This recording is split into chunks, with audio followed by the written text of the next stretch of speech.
Hi everyone.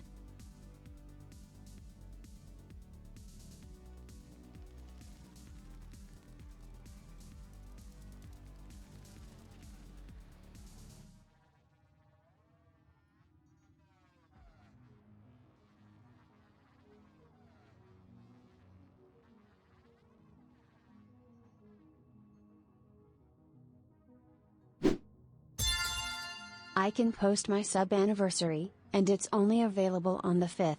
Remember the 5th of December, to resubscribe.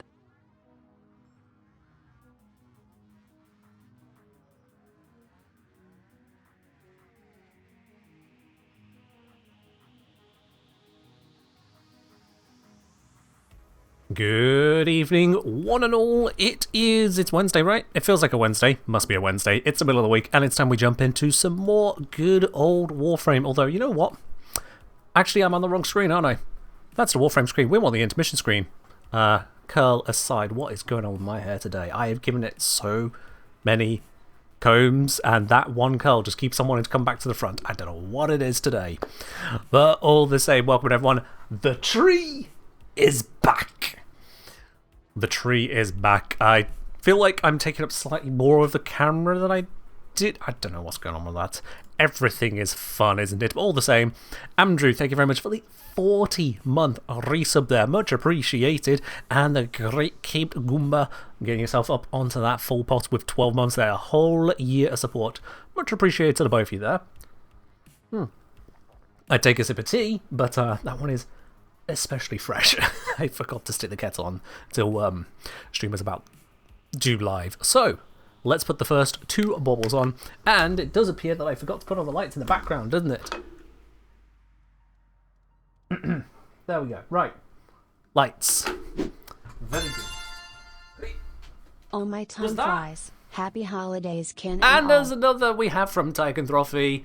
Oh, my time flies. Happy holidays, Ken. Well, happy holidays to you as well. Thank you very much there, Tycoon Trophy, for the 14 months. Let's get 3 baubles. 4 baubles. Why not? 4 baubles. Smile. To the tree.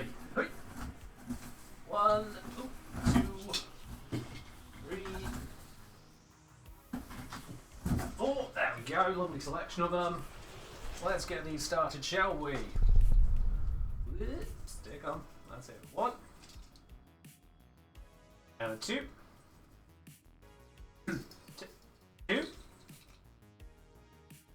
And a 3. And a 4. There we go. You can argue amongst yourselves who's... I looked away for too long, didn't I? You can argue amongst yourselves whose bauble is whose, but also, Mirror thank you very much for the 5 gifted subs there. That's going to be our very first bit of tinsel as well. There we are. 1 bit of tinsel ready to go onto the tree. Let's give that a good wrapping up. Start from here. Bring that one in. And around like so. Gonna hit the lights in the background because I'm careless. And there we are. That tree already starting on its way to a little bit of festivity right there. Absolutely. Right. I didn't hear or read messages while my headphones are off. That's kind of how that works there. But Goomba, let's have a proper look then. You can post your sub anniversary. Remember 5th of December. Oh, yeah, I had that, yeah. Is there something I'm supposed to miss on that other than you referencing a British tradition a month later? Am I missing something? I fairly certain I said thank you very much, so yeah. We also have a light request. That we do. Fast secret menu too. Alright.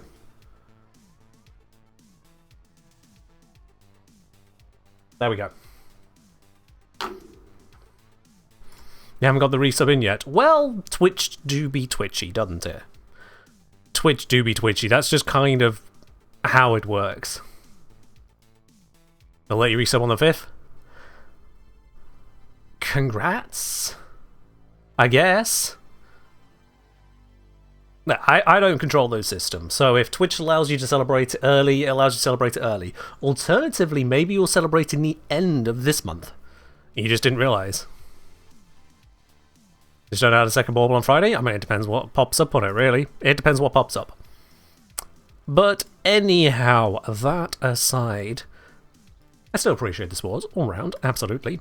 And today we're going to go steal Santa's gifts because they've been stolen already by the Corpus of Grenadier and somewhere else. Probably. Excuse me. We're going to go rescue those prizes. That's the idea. And in the process, no doubt, earn a bit of plat and level up some items that I have apparently never got around to leveling. And if I haven't got around to it, I probably still don't want to get around to it. So what I can do instead is, with this affinity booster I already have, head on over to any old relay. I'm going to go to Strata Relay, because why not? Strata 69, perfect. Going to head on over to the relay, give myself an extra affinity booster, so that those Spyfolds give as much affinity as possible to my weapons. And of course we'll be using Wukong for the actual cracking, because it's just faster that way. Here we go, one affinity blessing, bam! Instant application, and I can skedaddle. Just like that. So yeah, this is the idea today. Level items, get loot, celebrate along the way, and decorate the tree in the process. Sounds like a dream to me. Now, I have been thinking about where, oh where, to go do that. I'm going to be saying 5 gift subs for 1 cent with no restrictions. Per single batch. So like, if the batch is 50 subs, I'm not going to stack up 10 sets of tinsel. I just don't have that much tinsel. The tree would look ridiculous given some pockets. So, per batch, Mirror Lab, per batch. And may bank limitations on number of transactions get in the way of abuse. I may choose to restrict that to once per person per stream, but we'll see what happens, won't we, Mirror Lab? We'll see what happens. Anyway, let's get us going on to spy missions, and oh, look at that, we actually do have a spy fissure available, so we can get double the loot out of the corpus. That just makes things even easier. Granted, it's not technically as fast, because we have to get some kills along the way, but I do have my companion. My companion should be able to do a chunk of that for me. So, with no further ado, let's grab a Rolex, slap it on, and run the mission. I don't actually know how much affinity I'm going to get on my weapons this way, but we'll find out. Probably won't be lots, because it is a low-level spy. Tenno, I need you to get inside enemy data vaults and retrieve crucial intelligence data. Now, being solo, all of the reaction drops should be near to me. Like, I shouldn't have to worry about corrupted spawning all over the place. Yeah. How does a rescue nightmare work? I'm going to guess nightmare work. How does that work? How do you get rotation A? So, I believe it depends on how many challenges you succeed at. So you want to be kind of doing the worst job you can.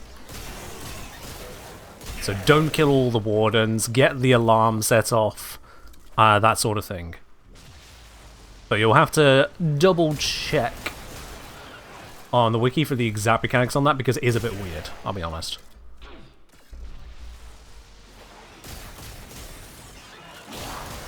It do be a bit weird.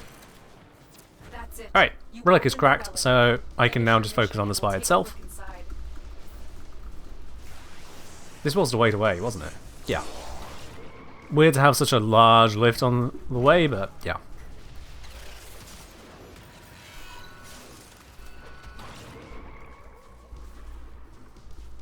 Can I get in down here? Nope. Gotta go in this way. Up, please.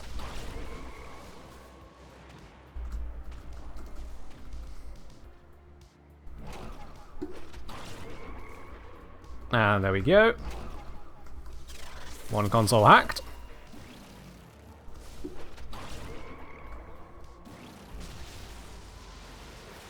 Let's navigate to the next.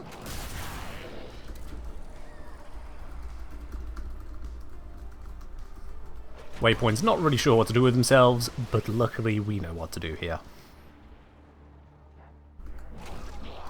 I don't think I can fit through that gap. Oh wait, I got through. What? Okay. Not entirely sure the game knew what was happening there, let alone myself, but we got there. We got there.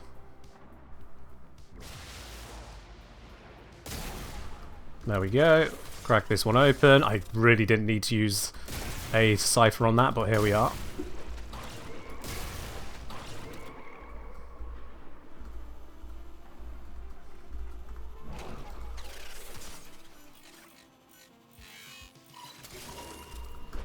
And out we go.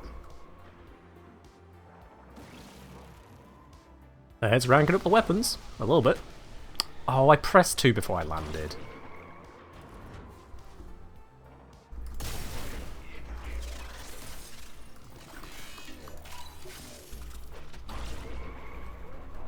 Just go straight around all that.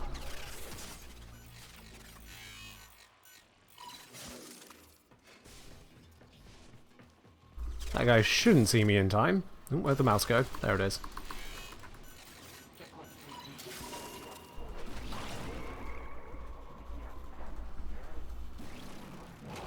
Damn nullifiers. And we should be on our way out. No problem at all.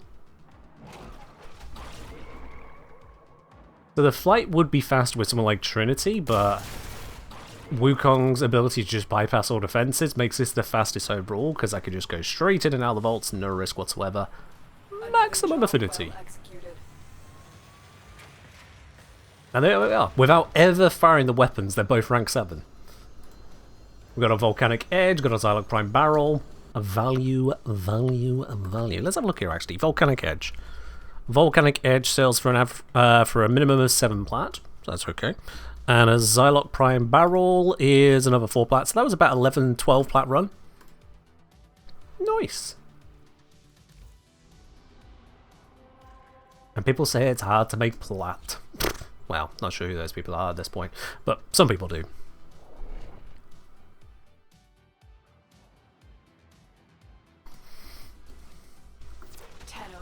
I need you to get inside enemy data vaults and retrieve crucial intelligence data. Yo! Akubo, the 666 variety. Thank you very much for dropping your prime over here. Much appreciated. Welcome in once again on to 14 months there. Oh, I'm slightly biting the ulcer on my front lip today. Not fun. I'll pop your bauble onto the tree at the end of this mission. Remind me if I do forget. I won't. Just in case. Straight up, straight down in the same one. Yes! Single Cloud Walker for the entire vault. Oh. Oh. Oh, this door doesn't open until I've hit the lift. Dang it. I thought it was one of the ones that opened. Ah. What about the hack helmet ability? So you see, it takes time to cast it. And that is time that I could be flying. So I'm... Oh, come on, I hit 2. Why did that not recast? Whatever. So yeah. In general, I don't actually need perspicacity, because I'll just get through quicker. Ignoring it as a thing.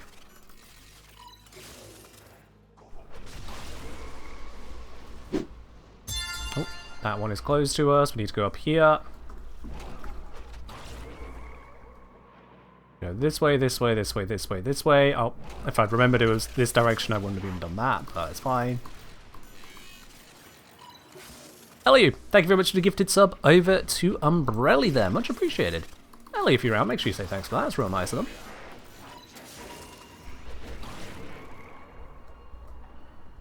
Yeah, perspicacity does work great if you've got some difficult hacks and you can't use ciphers to get through them.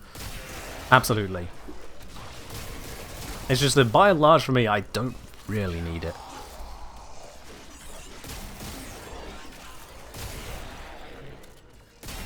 It's not even about high or low level for me, it's just I've done enough of it. I suppose it's also the fact that I just enjoy doing the spies. More than your average player does.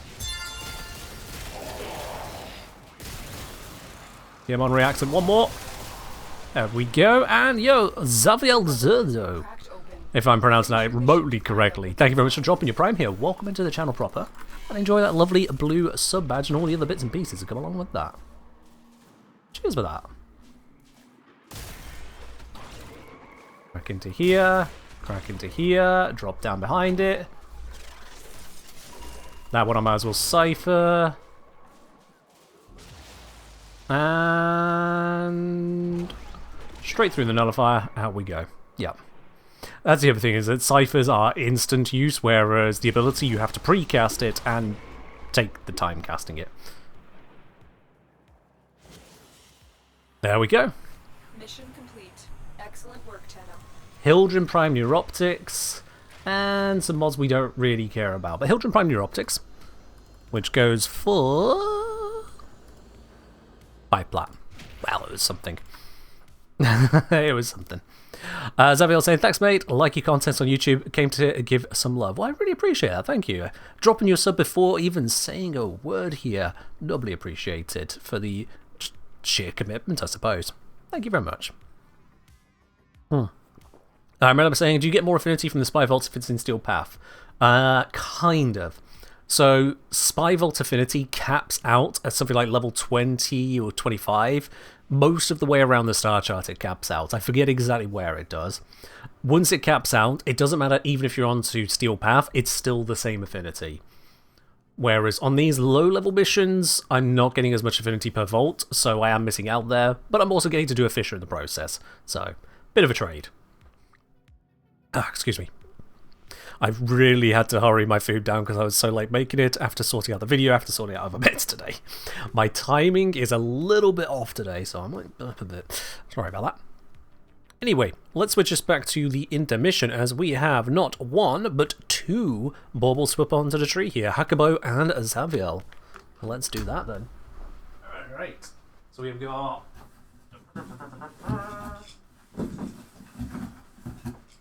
Oh, that one's lost its tag. I'll have to fix that later. There we go. Alright then. 2 more baubles out of the box. Let's go with... I'm going to try and keep this balanced. I'm going to fail miserably. Let's go with one up here. There we go. And to balance it out, one over this side for now. Yep. Oh! Woo! There we are. We've already got 6 baubles up onto the tree. Absolutely love that right there. Let us continue. What's something I was going to do first? Nope. It's left my mind, whatever it was. Yep. Oh yeah, I was going to see if there was a higher tier spy fissure. Just... Oh, there is that one. And there's that one, but that's... Kuva Fortress actually has some good loot attached to it. Unfortunately, it's only for Requiems, which is not as valuable, so we'll go with this. There we are. Parthenax15, thank you very much for dropping your prime here. Much appreciated. Welcome into the channel to you as well there. Enjoy your lovely blue sub badge and all the other bits and pieces that come along with that. Cheers. Excuse me. Let's add another ball to the tree.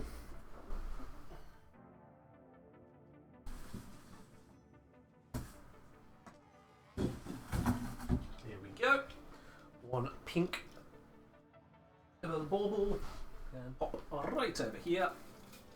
There we go. You're on the tree as well now. And the observant among you might notice that the baubles on the tree are the baubles that are on the shirt. So the green, the gold, the pink and the silver are all there to match. So if you grab yourself one of these Christmas shirts, Christmas hoodies, or Christmas mug over from Exclamation Mark Merch, you get the tree, basically. You get the tree. Obviously with a mismatch of designs, I couldn't predict where the baubles would go. Right, let's grab that and go.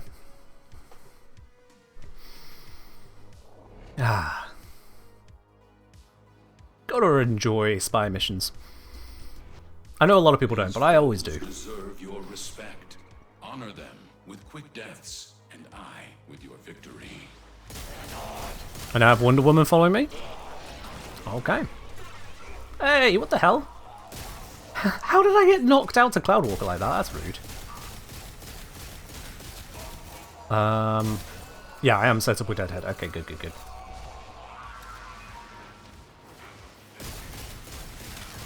Deadhead is definitely the primary arcane of choice for this.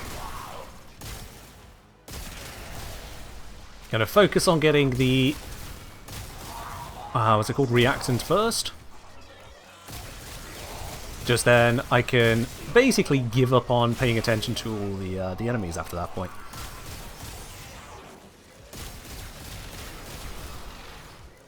You wish to make an endless spy? I'm not sure I'd want endless spy.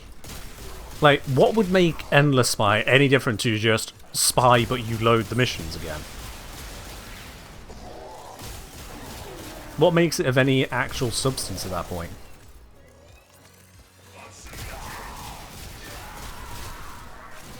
There we go. Well done, Tenno. Your relic is opened. We can now focus entirely on the spy aspect of this. Having gained the reactant we need. Oh, hold on, it's sending me this way. There's Vault 1. Let's crack it open.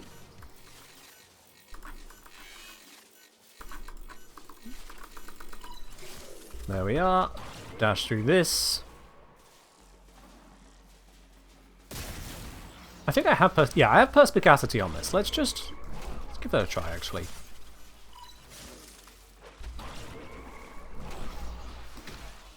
You know what? That actually, maybe I have got enough casting speed to make that work. Let's give it a try. Throughout the rest of this mission, let's give it a try. Okay, can't cast it and go into 2 at the same time, so that does get mildly in the way there. But I can try and optimize this.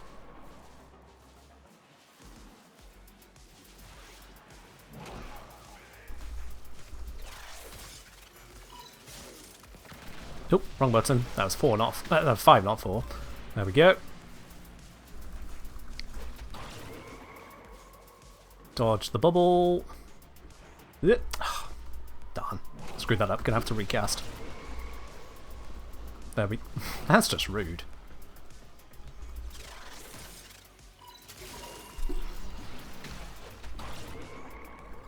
There we go. Slip our way out of here.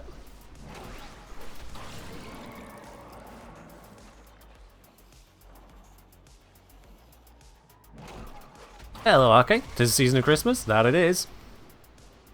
I haven't got myself an advent calendar because, to be honest, they're pretty much all chocolate and that is very bad juju for me. But aside from that, 'tis the season. Oh, can I not get through? Huh. Huh. Okay, I got juked. What?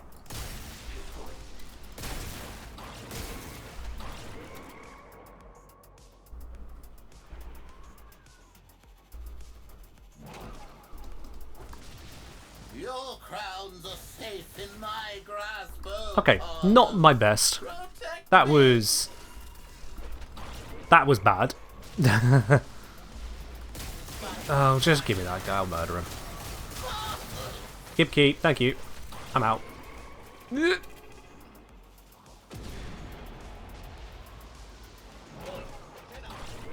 There we are.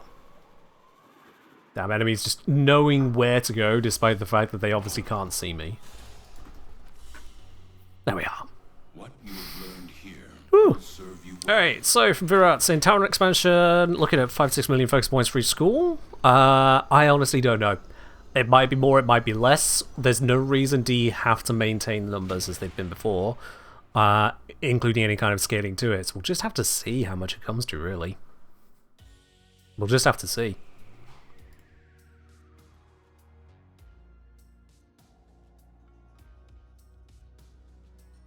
Right, so we got the crown, we got Seveloth Prime Neuroptics, and Bupkis on the mods.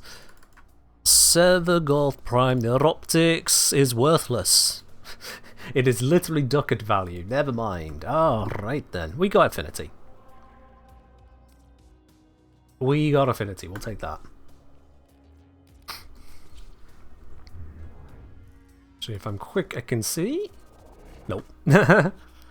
Nope, wasn't going to see that one at that point. Hello there, Pixie. Welcome on in. Your weapons make music, and the enemy calls for a song.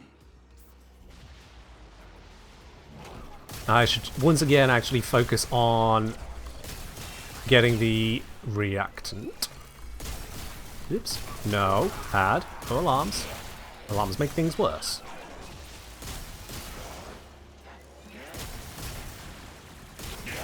You ever wonder why the security cameras never actually trigger alarms?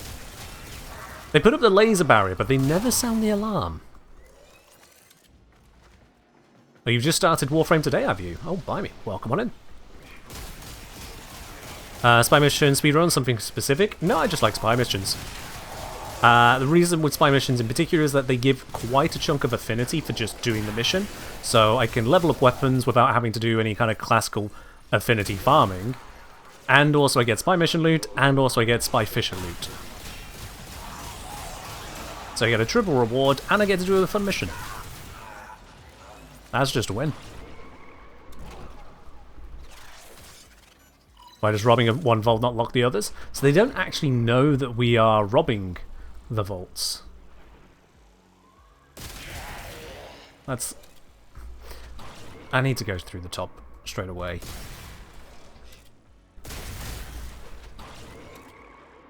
There's so many of these are going to be closed. Wait. Yeah.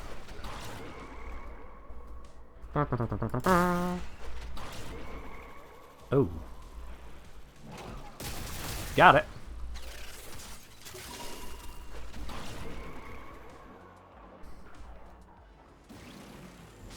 Yeah, when we crack one vault like that, we're not setting off alarms, so that's why I guess they're not sorting others. Also, they delete the data because they don't want us to have it.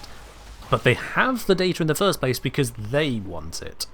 So I suppose they're just kind of like, please don't make us delete the next ones. And then we start cracking it like, shit, delete it, delete it, delete it. So yeah, I guess it's greed if nothing else on their part. Hoping that they can hold us off before we get to the next vault.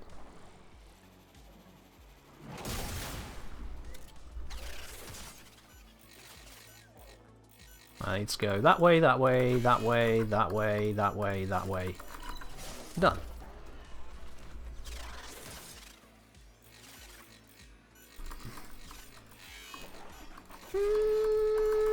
Maybe I should be using Burst Scatters be more. No Cloud Walker duration? Oh yes, this is built for it. Straight up built for it. Give me that. Well done, Tenno. Yoink. Your relic is opened. That lurching feeling as you get a Cloud Walker to escape the trap. Flip.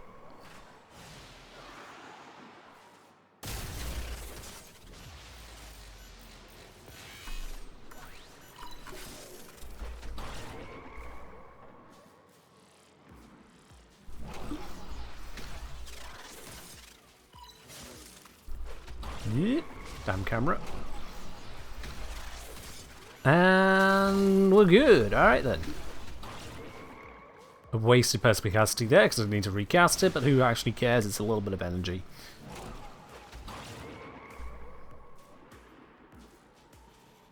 I'm going to check the casting speed I've got on this. See if I can make perspicacity sufficiently faster. Because I'm still feeling the slowdown on it. As much as it is faster than the actual hack, it just doesn't feel comfortable at the moment.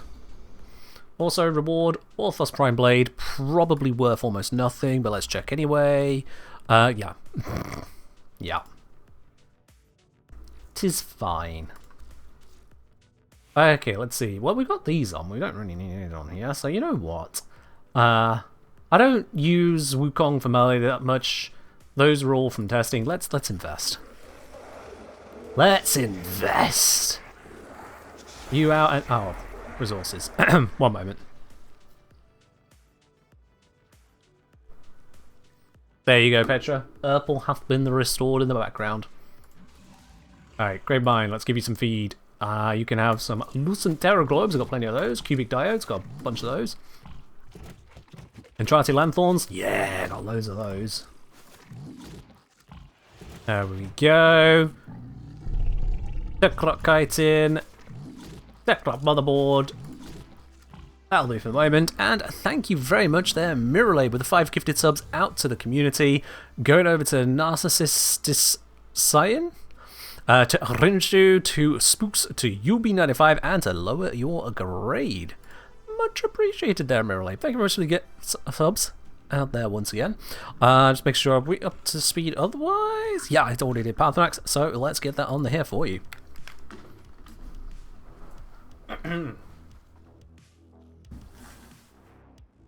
There we go. Another bit of tinsel. Let's go with around here.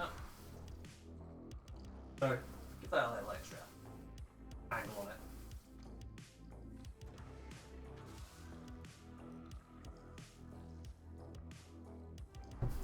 Down there. Second you thought I was going to do squats? No, it's the Christmas season. You know, work out during Christmas season. You put tinsel on a tree, and that's the workout. That is the workout. There we go. Right then, so, Archon Shards. Let's kick you off. Let's kick you off. And let's kick you off. There we go. And now let's shut this up. I have got some towels. Towels. Alright, casting speed. Yup. And casting speed. Yup. And you know what? Casting speed, yup. Can people ask for what gets put on the tree, or is it by choice? It's pretty much by choice of what I pull out of the box first. I'll be quite honest. I don't think I have blue tinsel. I have red, I have gold, and I have skunk. Yeah. Those are the main tinsel options there. Zitrov, hello. Welcome on in.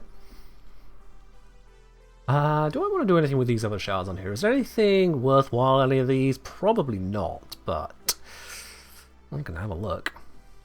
Is tree for all of December or until Christmas? All of December. Why not? All the way through. Just in case people have got some resubs right at the end of December. Parkour. I don't really use parkour on this. We are going around as Wukong. I'm actually going to slap on an energy max. Just give us a little bit more energy just in case I overspend. There we are. They ask about skunk. I mean, there's one way to find out what the skunk's tinsel is. There is one way to find out.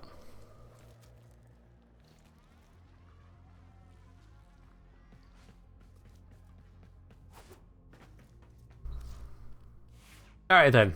4 towel forged, 1 not towel forged, just to make sure some people are in agony looking at that. It's the best way to do it. Let's continue.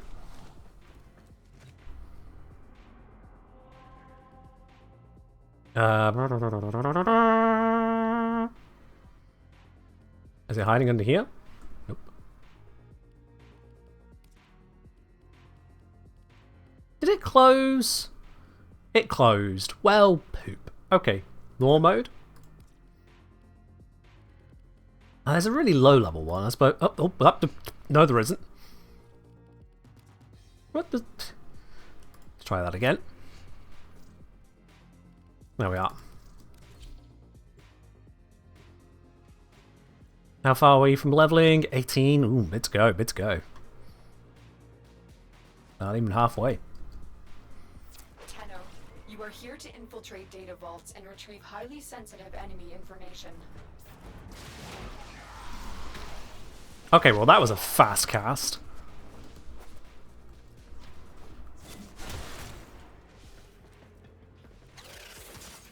Doesn't speed up that.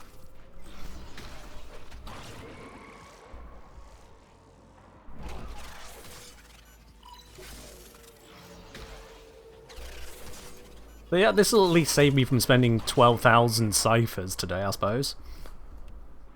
I will not end up as destitute as Zom did.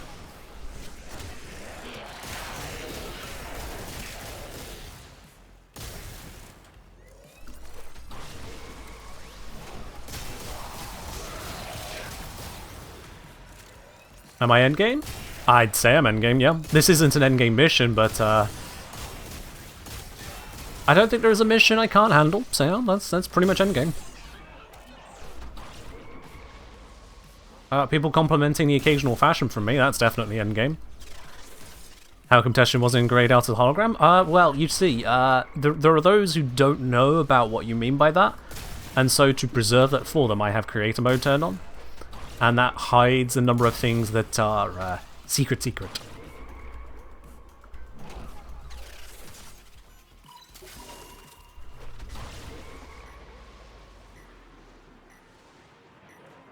Honestly, it's good thinking from the devs themselves that there is a creator mode option.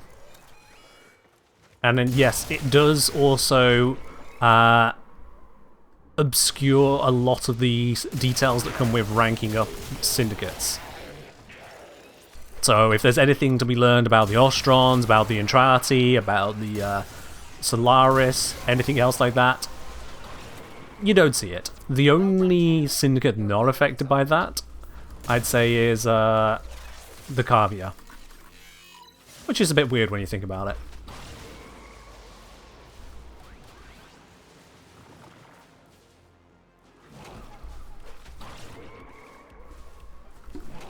Alright then.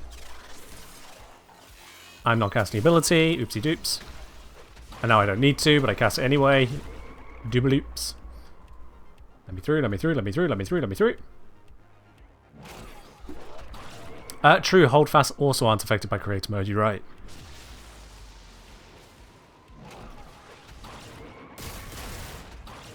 So yeah, a couple missed implementations, I suppose. Mission complete. Excellent work, Tenno. Ta-da! Not even 3-minute mission, relic opened, couple ranks acquired, a Furious Prime Barrel. I am fairly certain is not going to be worth much of anything, but let's have a look. A Furious Prime Barrel, it's 4 plat. Which is weirdly high for a common item, but there we go. We take those.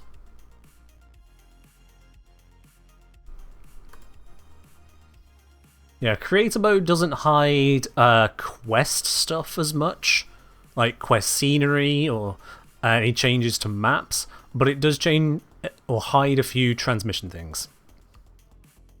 Pretty much it. Any primes I'm farming in particular? Absolutely not. No. I'm opening my most common relic.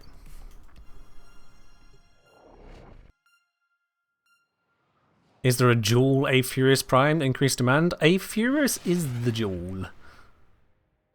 Is it not? Tenno, you are here to infiltrate data vaults and retrieve highly sensitive enemy information.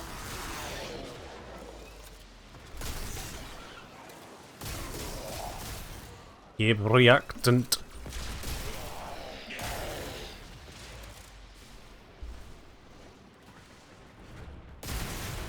Big ol' explosion, but not reactant. All the reactant is going to be in this area here. Look at it. There's 1, 2, 3, 4. Oops, they weren't corrupted. These are. Still only 4. Okay. Is a Furious vaulted? Damn. How is my most common relic a vaulted one? What have I been doing?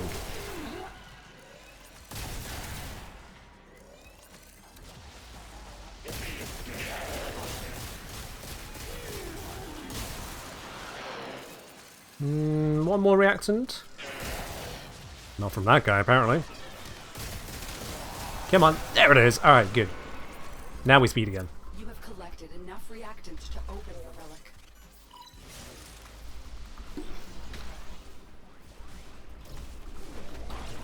Can I slip around like this?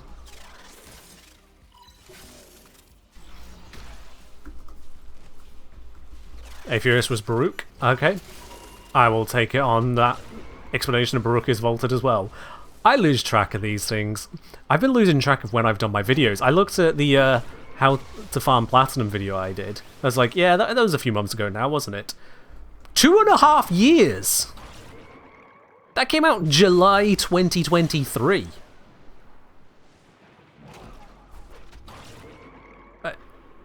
What? What? Where did the years go? I had a look at the, what's it? The trade chat one. 2024. Did 2025 just not happen? Did I blink and forget to upload?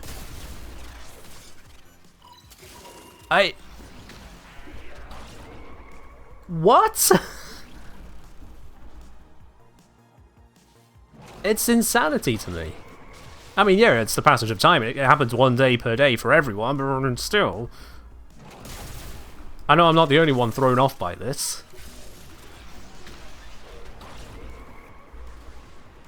That's closed. It's classic vault style.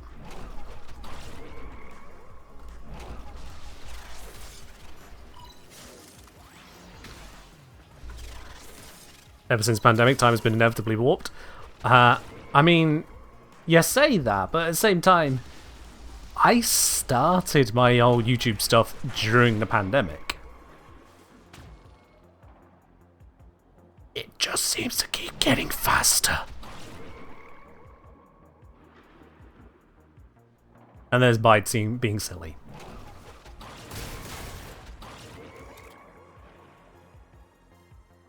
Guess that comes of age, I guess? Another job well executed. Yeah, it is wild. We didn't really get anything of value there, did we? That's unfortunate. That's unfortunate. From Sideways saying, Yo Ken, what would you say is a decent assault rifle for Steel Path would be? I mean, there's a lot of them. Take your pick, really. I mean, I've been using Foreman Prime a lot, and it still slaps. It's a Prime weapon, not even an Incarnate or adversary weapon. Still slaps. It has a shotgun mode and a assault rifle mode. For other assault rifles, without getting into the Incarnates, let's go down my usage here. We have to go down a little bit because Incarnates are very freaking good. But yeah, the Kuva Hind can get you some work done. Got for Prime is far from terrible.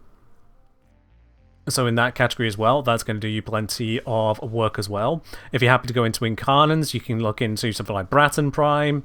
Bratton Incarnate. Bratton Prime Incarnate. You can go into Fenmore. That's absolutely going to get you some work done there.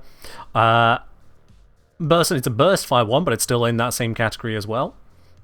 You can see those are in my high usage items, which get plenty of work done. It depends on how broad a definition of assault rifle you're looking for, really. One of the big downsides to a lot of assault rifles is their relatively single target nature, so you need to be very good clears, where you'll notice a lot of my higher usage stuff has a AoE function to it somewhere in there. But yeah, honestly, there's a lot of stuff. A lot to pick from.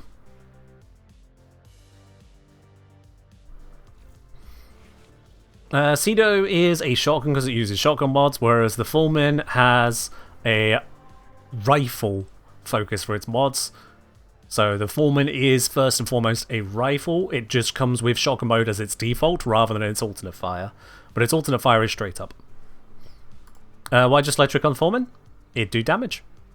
I know it's called corrosive, but those names are old. But yeah. It do damage. Doesn't look like I've been struggling so far. How many weapon slots do you need? Do you keep all weapons? How many do I have? So I have a shit ton of weapon slots. I have an ungodly amount of weapon slots, but then also...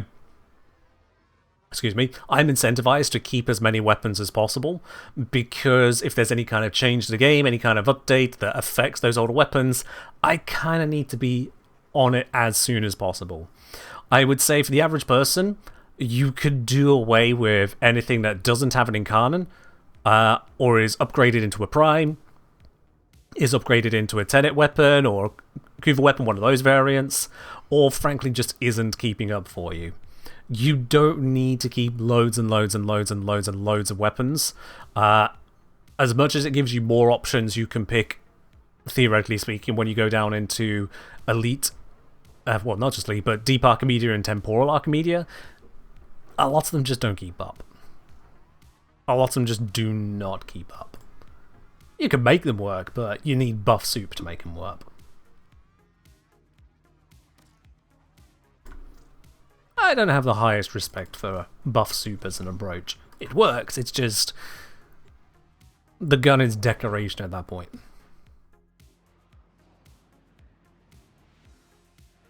But that said, if you can afford an extra 6 platinum per weapon, then you can afford to just keep on buying the slots. Because that's how much it comes out to. It's 12 plat for 2 slots for weapons. So yeah. Would you pay 6 platinum to keep the weapon? That's basically the conversation you're having there with yourself.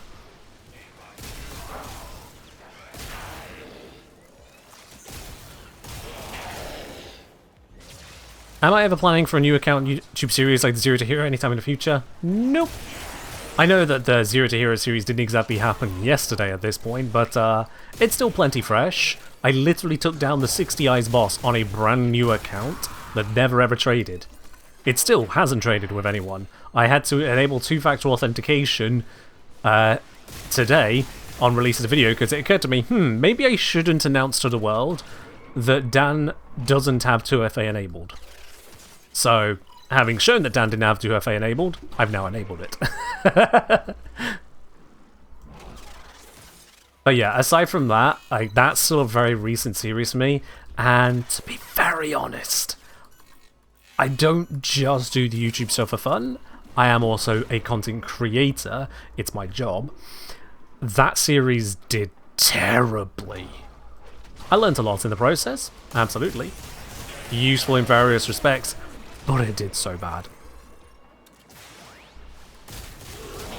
I dare say it did actual damage to the metrics of my channel beyond just those videos for the time taken to make them.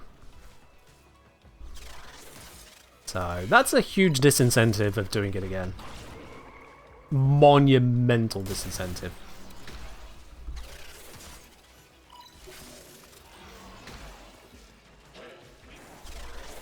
You know what people who are interested in the series? Oh, plenty of people were interested. Unfortunately, plenty doesn't work in a universe where plenty can mean 2 different orders of magnitude, depending on who you're asking.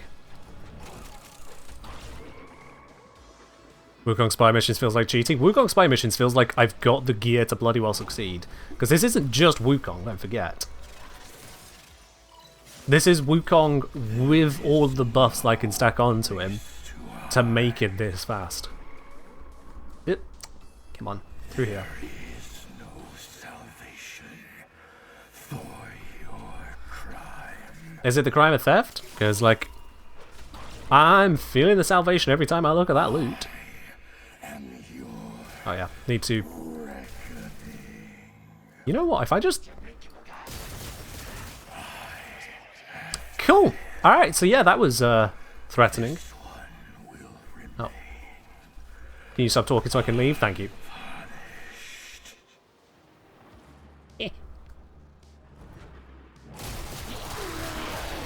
Is the time visibility feature a new one on Warframe Market? It is, yes. They implemented it not that long ago, and yeah, it's just overall relatively new.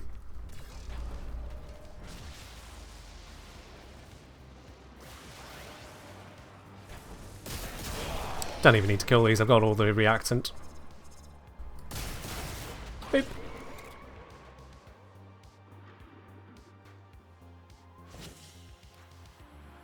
Ta-da! Excellent work, Tenno. And we got a Shade Prime Systems out of that. What is that worth? Shade Prime Systems, 4 plat. Yeah. Ah well.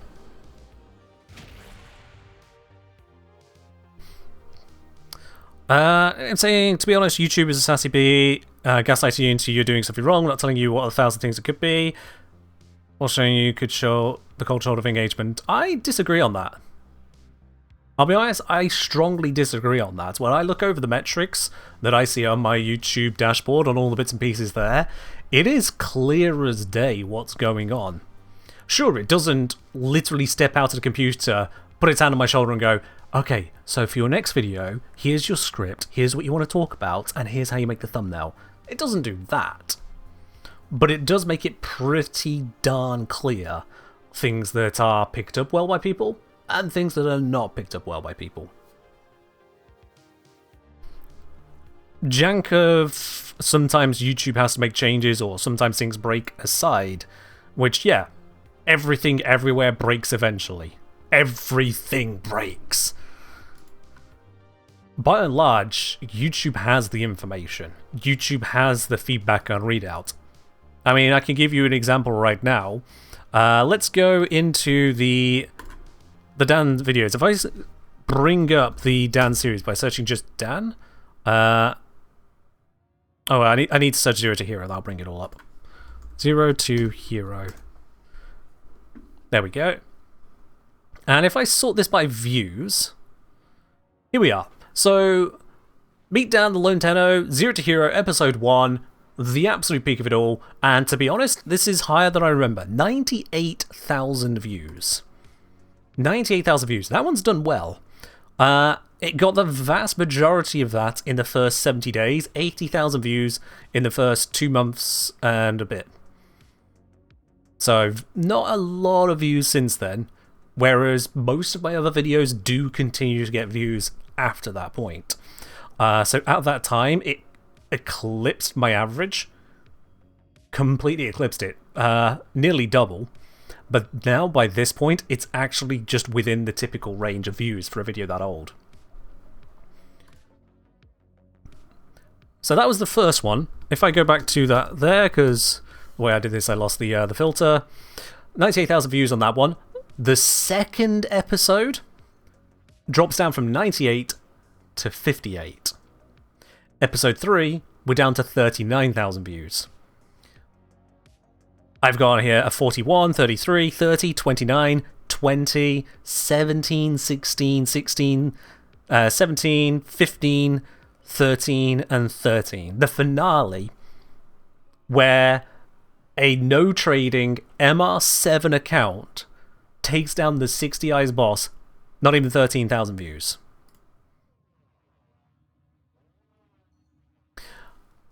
That is pretty damn clear to me about how it sits. And to be honest, this kind of fits with most creators' experience when it comes to series. Because if a random person who's never interacted with my channel before gets recommended episode 4 of a series, they're not going to watch it. The problem is that YouTube doesn't also have a way to go, new here? Get straight to the start. It's not in front of them that they could just get into it. They don't know how much they need to know about the series or any part of it. They look at all the steps they'd have to go through to even try to get into it. It's nothing to them. So YouTube is very much focused on every single video should appeal to as many people as possible. It is an unfortunate reality of the YouTube ecosystem. The more someone has to already know about your channel to engage with a video, the less well that video performs, just as a fact. I would say the 3-part series are about the sweet spot for series length. So, opener, second stage, finale. Even 2-parters are probably better still. It doesn't all have to be in one video, but by and large, probably yeah. Because otherwise there's going to be that fall off on it. Now, series do absolutely work. A lot of content lends itself to series-based things.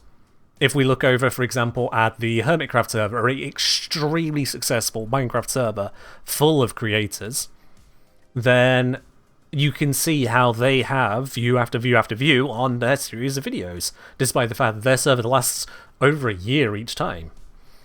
But They also have that curve. They also encounter these issues, and they will introduce new storylines or arcs within their series to re-up those views, to re-engage interest. There are some that will make only small note of the fact that this is a serial video they're doing to try and make each self-contained video as exciting as it can be in itself, so that people can continue to be introduced to the content, let alone just pick it up partway through. It's like trying to get your friend into a Marvel film, having never ever heard of Marvel, somehow. Having never ever heard of Marvel. Can you take whatever is the latest film and hand it to them and say, here, watch this?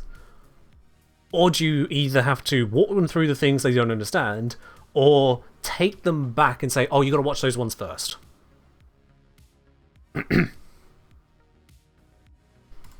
And this isn't my own assessment. Well, I mean, I've assessed it this way as well, but this isn't just my own assessment. Others have talked about this. Very recently, there was actually a video from Mumbo Jumbo, who is on the Hermitcraft server, about this very topic. About how the nature of content suggestion on YouTube has changed. Or rather, how it's developed the very nature of the ecosystem and what grabs people, and how that affects how you can position your content as a creator. Series stuff just doesn't grab the same way.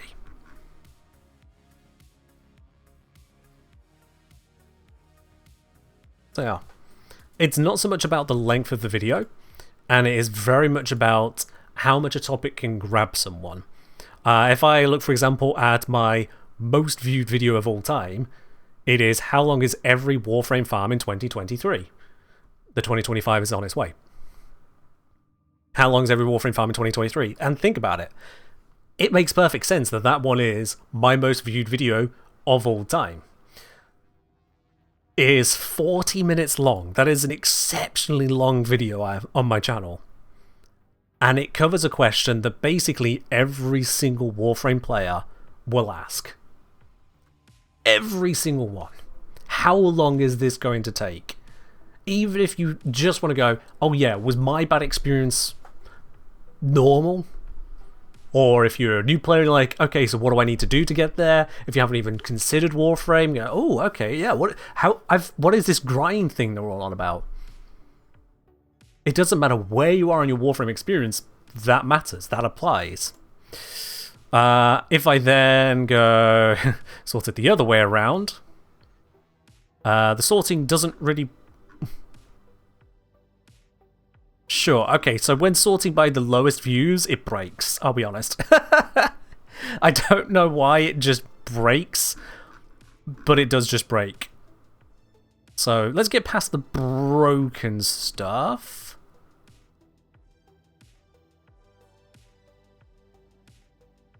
Here's one for you.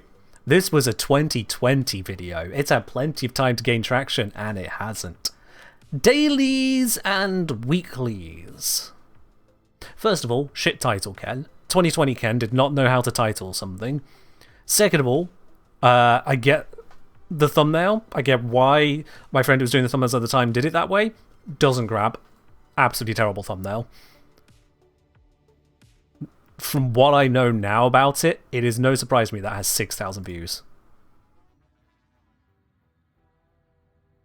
Luca would say it's a shame it doesn't grab people. Seen about 5 times. They're putting on while I work. Sorry, which video are you on about, Luca? Dailies and weeklies?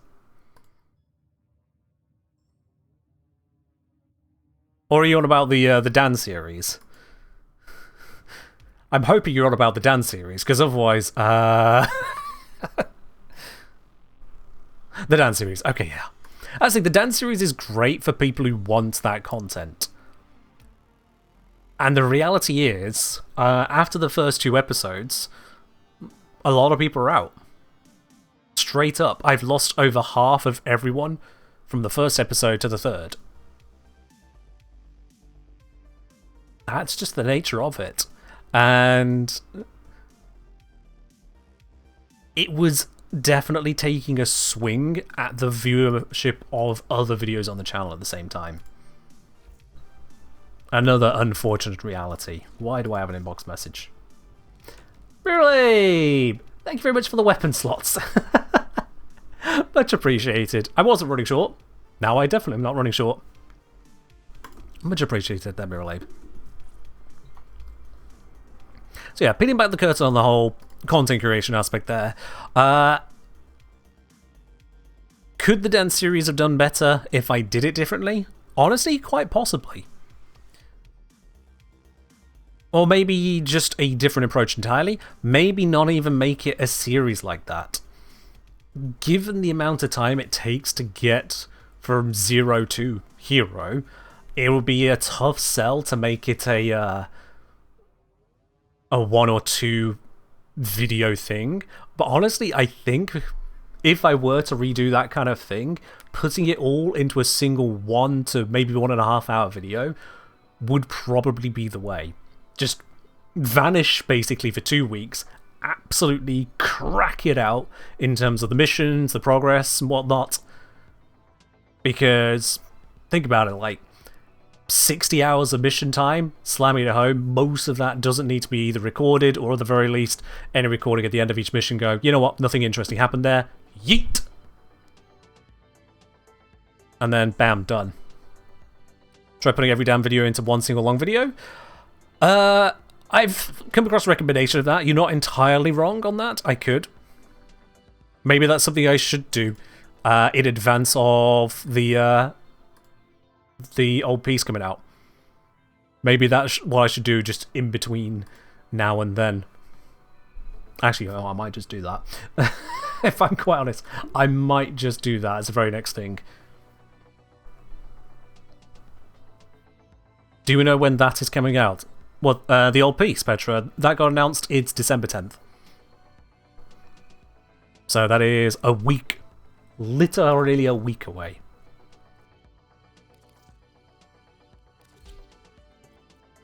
Alright, so that is level 22, we've got a bunch more to go on that.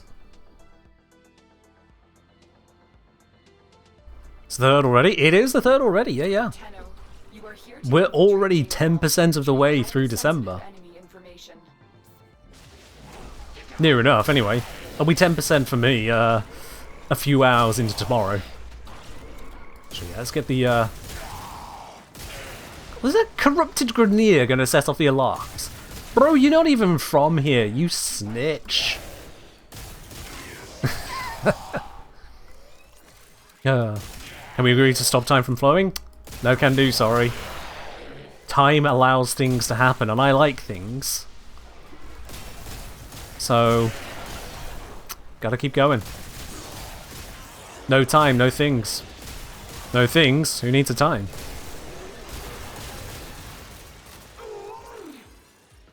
Yeah. From Gatekeeper, what about a video D10 dailies and weeklies available to knock out in Warframe to avenge days and weeklies?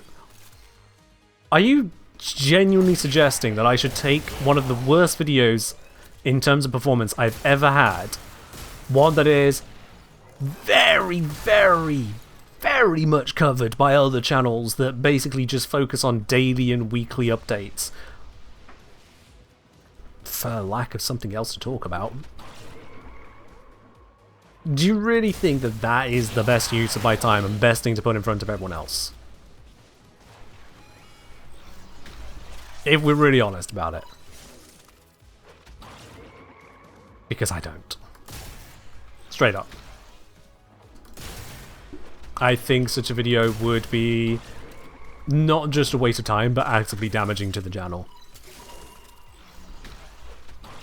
Unfortunately. What am I looking forward to most on the 10th? Honestly, the next step of the story. I want to see where he goes with it. I want to see what story beats they reveal, what questions are answered, what new questions are put to us, how they handle it. And I say this as someone who openly comments on the, at times, lack of integrity of some of Warframe's story. Integrity is not the right word. Lack of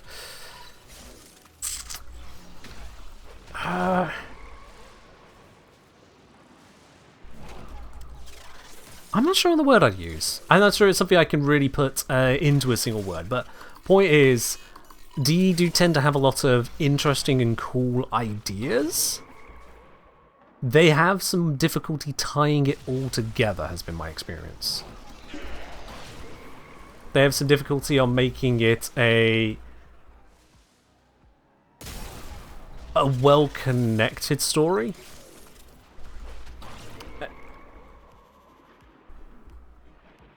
Yeah, it's hard to really sum up without literally going through it bit by bit. It's not strictly cohesion versus verisimilitude at times, I'd say. Oh, Ellie, always using the brain cell second, aren't you?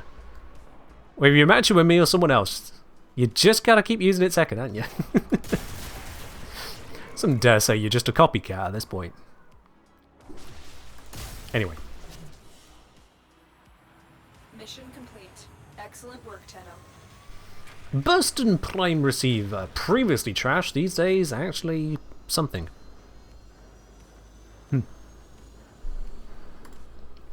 Yeah, so like, give some examples. You've got Dee's decision in the past to make a whole bunch of events which progress the story of Warframe and then to remove the events in the game.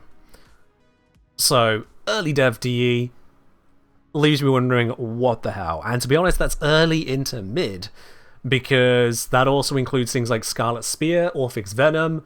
Those were story development moments. Those kind of made the new war happen. You have how a lot of the earlier quests, and I get part of that was down to what they had to work with in terms of dev capabilities, but a lot of the earlier quests are a lot of tell, don't show, whilst you're in a mission with a load of chaotic stuff going on. It takes a while before things really start to get cinematic. Did we ever even get anything about Grenadier Queens, as it looks like, past one of them being killed? We did get that little bit with a Grenadier Queen going off on trying to get hold of Varuna over on Lua. So there was that. But yeah. We have the situation with Alan V, which is just all over the place, which is a bit of a mess. Various planets reference things that are just not in the game anymore, so that's not great. And then there's the new war itself. The new war itself is, I think, one of the best examples of this cool idea, or cool ideas, plural, but bringing it together doesn't quite work. First of all, if you're a new player, you start today, you go through all the quests and experience you can, you get into New War and you go through it, and this is what happened to a friend of mine. I got into it. The new war is the new bad day. For those of us who are here for the build-up into it, at least for a couple years of build-up into it, you've got the build-up of, ooh, Lotus isn't around for a long while, are we ever going to see her again, what's going on with that, what's up to Ballas, ooh. We then have, we had the build-up into these events, we had Orphix Venom and Scarlet Spear, sorry, other way around, but you get a point. Scarlet Spear, when that dropped, was huge. It was absolutely huge. Quick check. For those of you here who started after Scarlet Spear, when was that? It was a few years back now. I actually did a video on it. It was a shit video, but let's search Scarlet. Yeah, that was back March 2020. So, anyone who started 2021 and forwards, are you aware that the sentients, as part of the new war, invaded Earth? Are you aware that happened? Are you aware there was a big ol' siege and Little Duck was the coordinator to get us to not only repel the siege, but then also board these Murexes?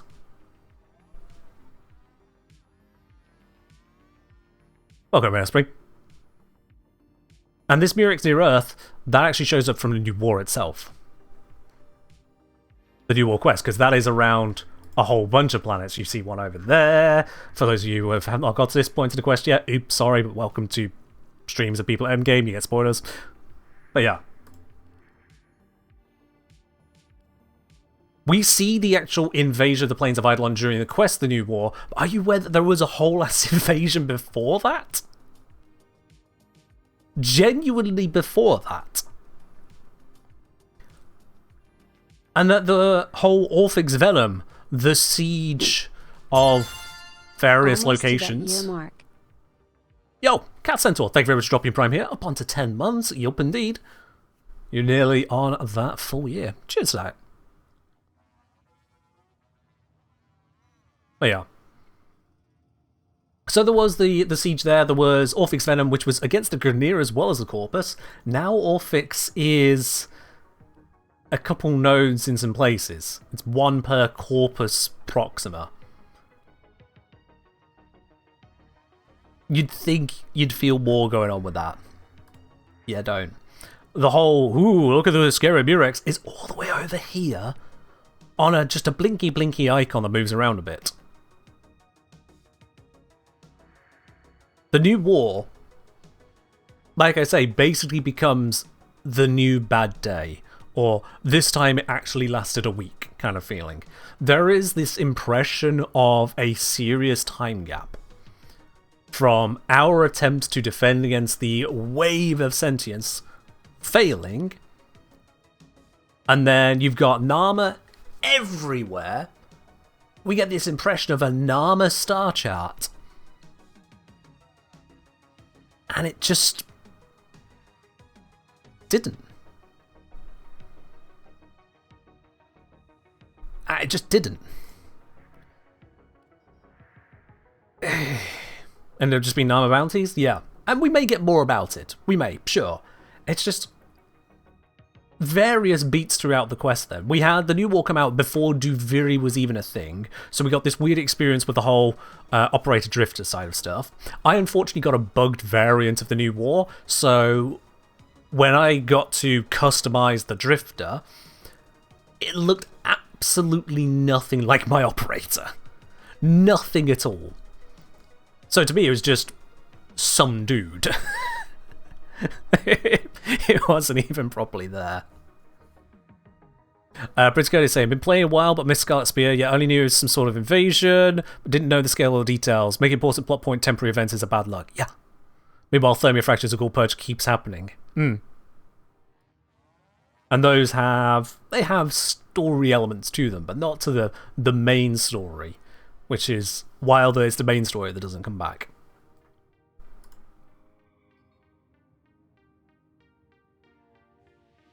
But yeah, it's just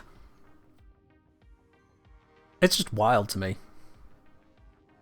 It is just wild how that all comes together. That we end up with a lot of cool ideas, but in terms of actually bringing the story in, it's bits that just don't click for me. Not through lack of understanding, but through lack of cohesion, I suppose, is a good word for it. Cohesion, gravitas, yeah.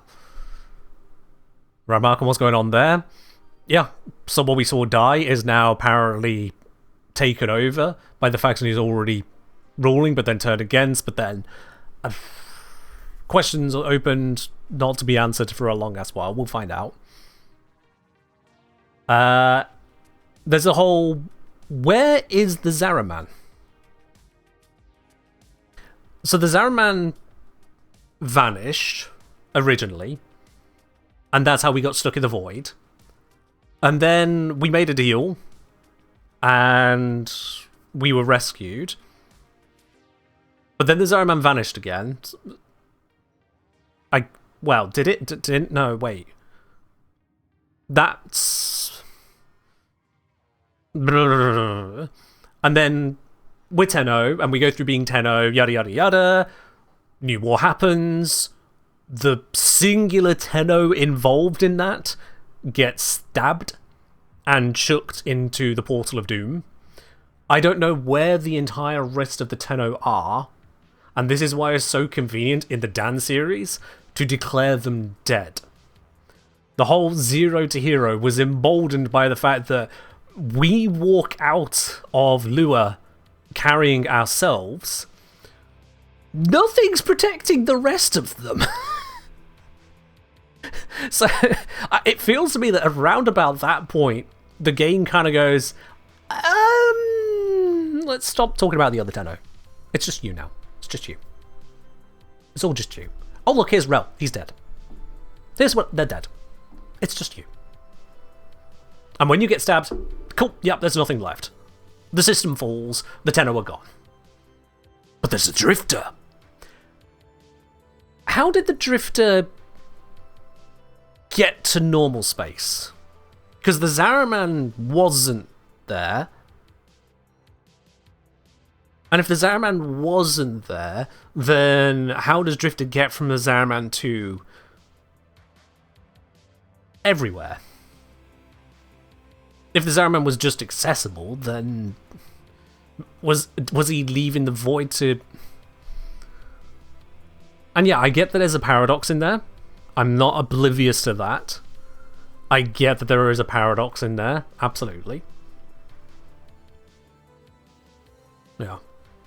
You thought the moon was hidden in the void, that's what protected Tenno up to that quest. Yeah, but then the moon comes out the void, and that's when we discover that we are a child soldier in a pod, and we get our Warframe to pick us up and carry us out. But the moon doesn't go back to the void. And we don't see 1,000 other Warframes carrying their kids out.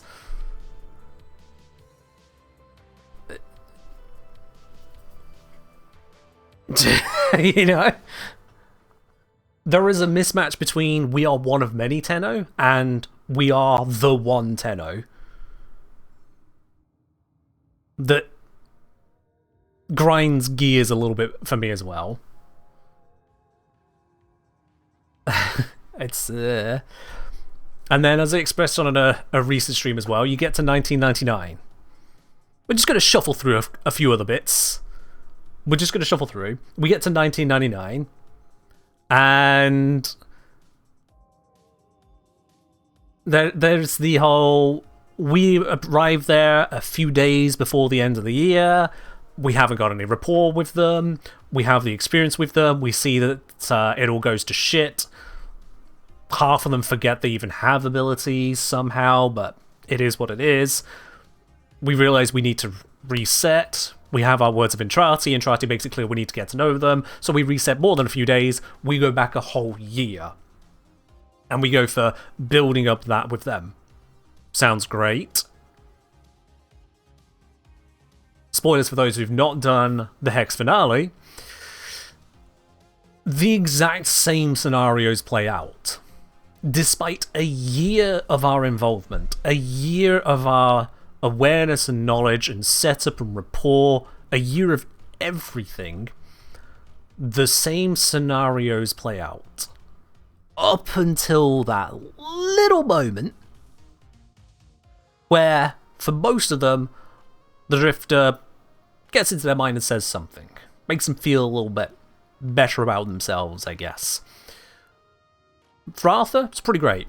For Amir, it's a bit odd that we can just, like, have taught him about the Parazon sooner. I guess he was forgetting in the moment is the explanation. For Aoi, she's struggling like all hell, and we just kind of tell her, no, you're strong, you can do this. And she basically just goes, oh yeah, yes I can. That's how it looks and feels. But the absolute queen of it for me, honestly, is the whole Eleanor-Letty interaction. Not even going to touch Quincy. Quite frankly. It's for Eleanor-Letty. We speak to Eleanor whilst Letty is already on edge. The same exact level of on edge as without our interference. The exact same level of on edge. We get to Eleanor-Letty. We speak to Eleanor, basically bringing her back from the brink of being corrupted by the infestation, which is great. Eleanor sorts herself out, and Letty is just glad she doesn't have to shoot Eleanor. So, fuck Letty, I guess. What's our rapport with her? What did we do there?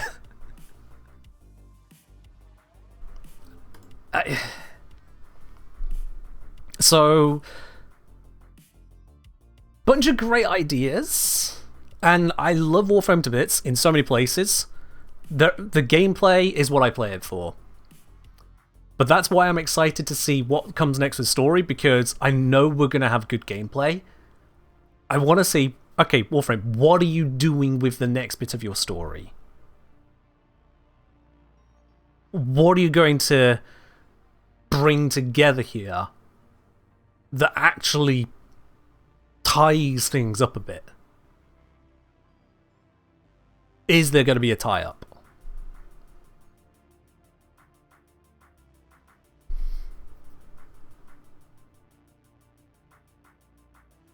But yeah, Prince Curtis. Yeah, the whole Quincy one though. We have to chalk Quincy up to just being an idiot on this one, because Quincy was going to leave and then decided not to leave, and that's also a repeating situation that we changed nothing about. Apparently, Quincy was barely using his sniper rifle properly, was not using his scanning ability to see through terrain, walls, and obstacles, was not using his invisibility to not be detected in the first place.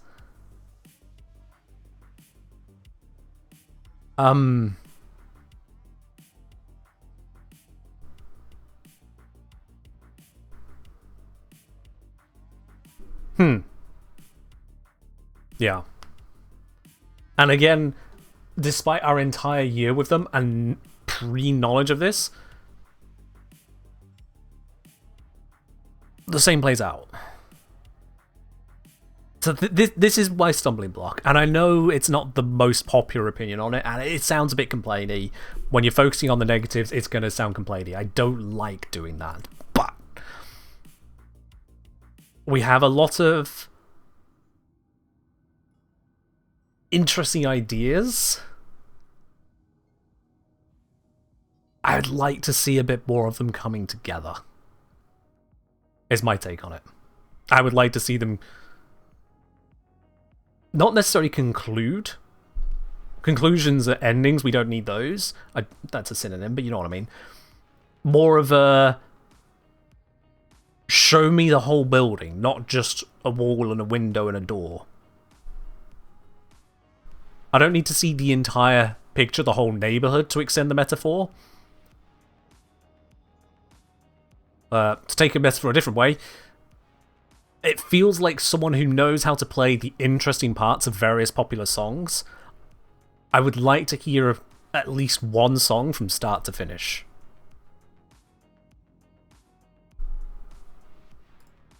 That's how it feels to me. So yeah. Rant aside, we'll see what comes next in terms of those details. I don't want to be in Railjack. We'll see what comes next.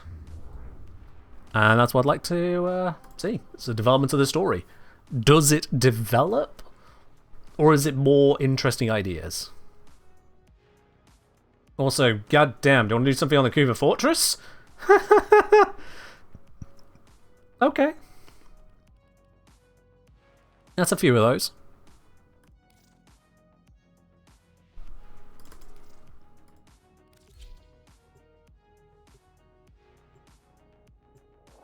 In a way, I think the Sacrifice and Chains of Harrow are some of the best quests because they bring in a lot of new things, they bring in a lot of new questions, but they don't ruin your understanding of anything. They don't leave massive gaps that you can't tie together. We have this whole entity, this man in the wall thing with Chains of Harrow, but the concepts kind of all add up. And shines a dark light on someone we previously thought to be otherwise just pure light to us, of going, wait, Margulis just straight up neglected, Rel? Wow. Cold? Why? Elements like that.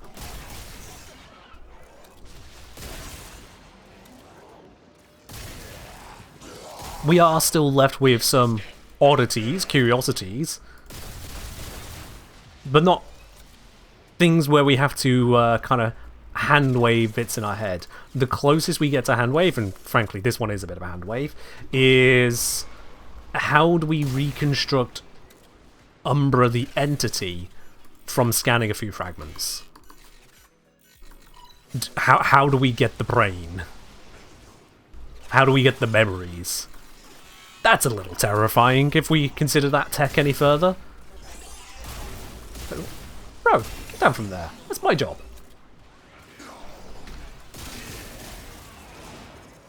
But that's about it that I remember.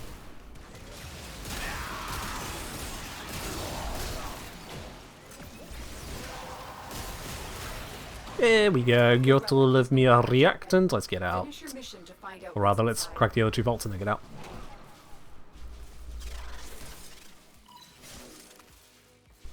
Regular saying reconstruct Umbra on the molecular level would imply we perfectly reconstruct the hippocampus too. Whilst there is those implications, there is the implication of being able to discover the information to fully restore the entity far beyond just like genetic information. To entirely reconstruct an individual, broken memories and all, is a lot.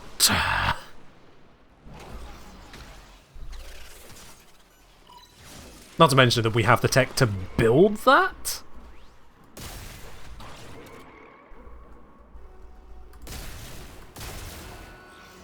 There's a lot of unanswered questions as to the whole continuity of existence in some of this. How Drifter references feeling the personalities of Warframes coming through when they use them, as described in the Kim system. There's a bit there, it gets a bit terrifying. It's not so much a... Can I use my 2, please? It wasn't really responding. It's not so much a gap as a... This opens up questions we really don't want answers to. Another job well executed. They are. Hey, a Vara piece, and a Hera piece, and a Brook piece. I got pieces to 3 Warframes in one mission. Now, you don't see that every day. Funny choice of words continuity. I mean, I get the point of it in terms of Warframe, yeah. I'm more actually drawing that from a conversation I had with a friend of mine, not the other day, about basically the definition of self in the case of teleportation, disintegration via teleportation. But let's not get into that. That's very heavy for a live stream.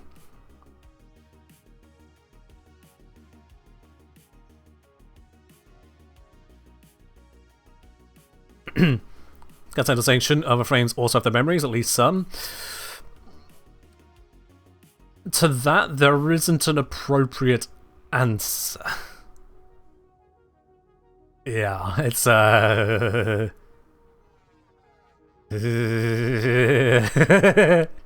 it gets very dark very quickly when you go down that road. Very dark very quickly.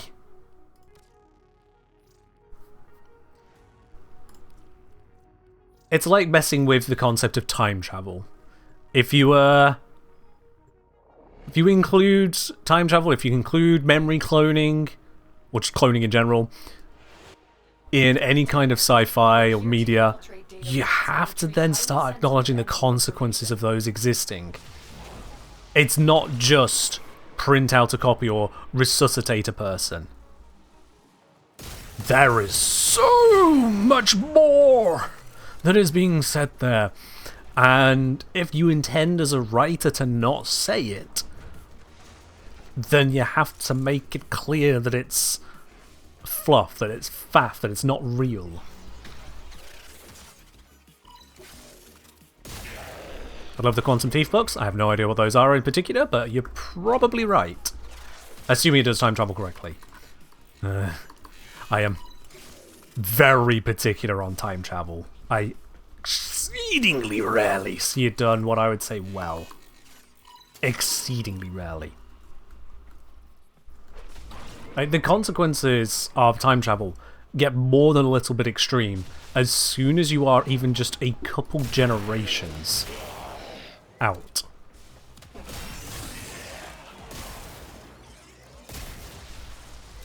It would take a ridiculous set of circumstances to believe that you could go, say, 500 years back, significantly interact, and not just completely upheave what comes next.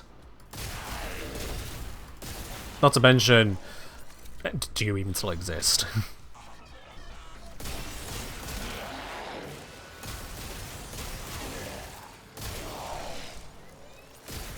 It gets very messy very quickly. Let's ask you, what's your preferred theory of time travel then? Split timeline, single continuous timeline? It doesn't really matter which, so long as you don't leave loose ends. If there's loose ends, and they're just going to go, oh, well, we don't understand. No, you do understand, because you wrote it. Pick. And if it ain't convenient, tough, you wrote it. You know? Oh, boo me for wanting the world building to make sense, instead of just a fun story. I know, I'm such a stickler for the details. Sue me.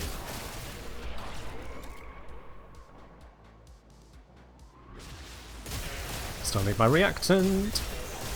I know there's one over there, but it's out of the way. I want it along the way. Okay, I'll probably spawn something downstairs for me. That'll be convenient enough.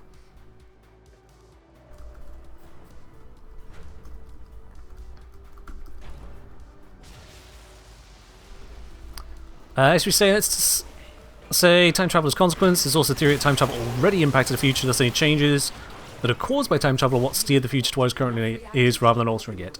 I mean, that's the idea that time travel is guaranteed, it's a loop, the universe has already accounted for it.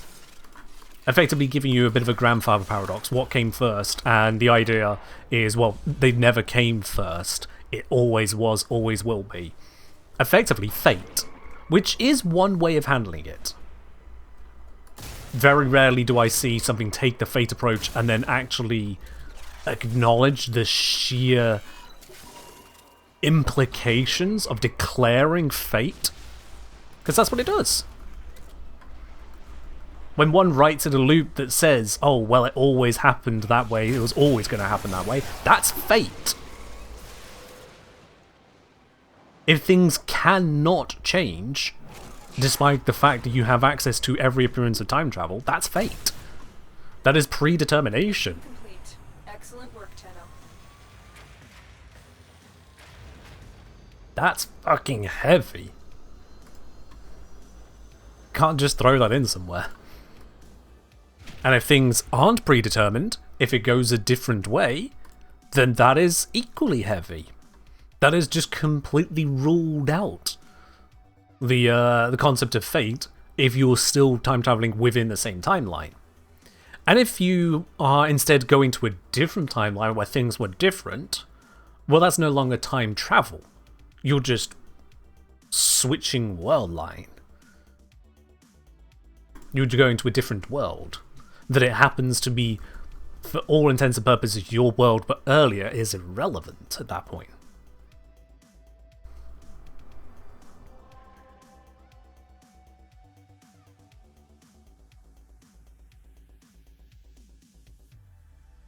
I say, much prefer the idea of changing the past creates a branch in the timeline.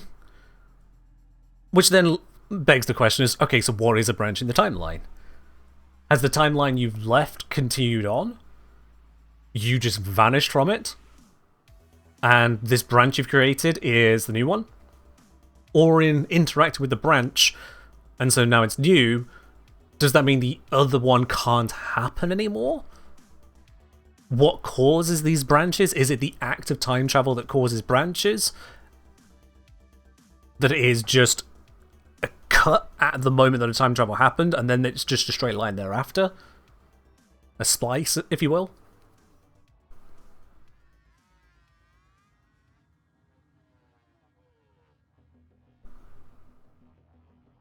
It all gets all kinds of curious. And it's like, if you can splice one spot, can you then go further back and splice there? And how does that affect the other bits?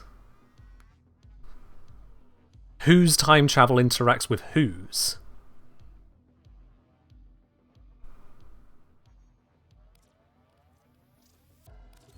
I say, I've always imagined it as a quantum mechanics sense. At any crossroads, both possibilities are simultaneously true until one is proven false. Fair do. Ultimately, it comes down to choosing what one's written reality is, because time travel, for all we know, isn't real. It is fantasy. It is as much fantasy as a magic-based system. It is as much fantasy as Ken is 6 foot tall. Fantasy, not real. Everyone knows I'm 6'5". So, with that in mind, you can make it whatever, but whatever change one makes from known observable reality as we have, figure out what your change actually is my point.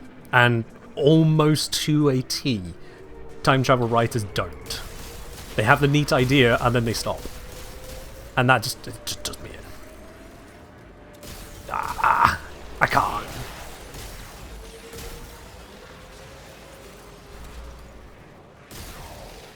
I can't.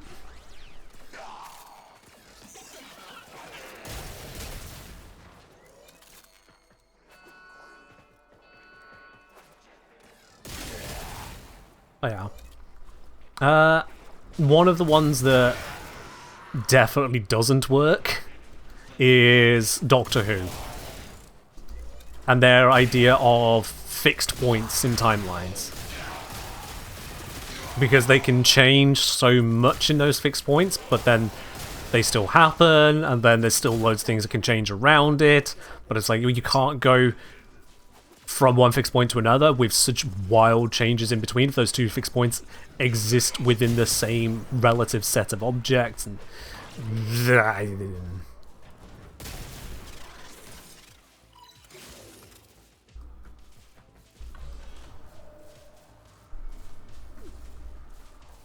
it very much becomes a purist fantasy. Any element of sci-fi is dispensed of, and it is all for the narrative. Very comic book. The strength of Superman is exactly the strength required for the chapter.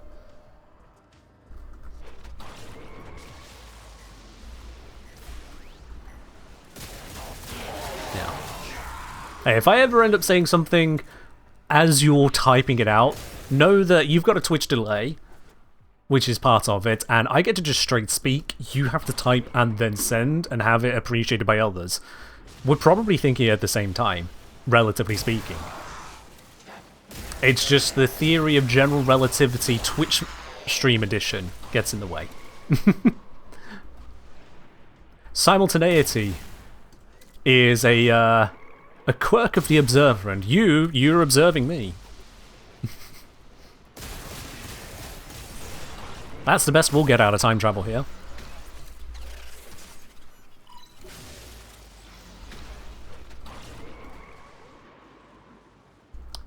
This way.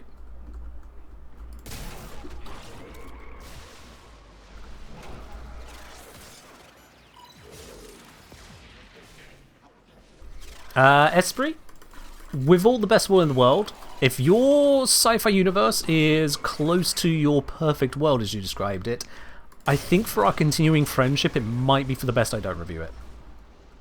Just putting that one out there.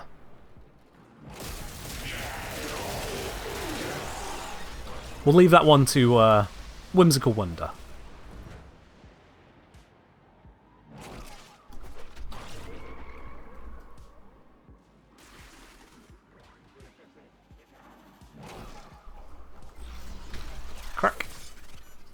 we go. I might as well drop that, and then it is... Let's go with this one. Yeah, load it.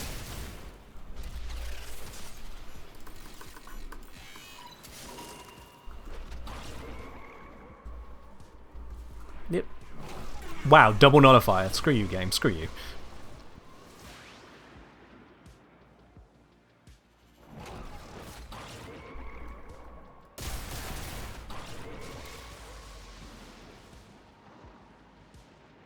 Yeah, fair play. Fair play on that template, yeah.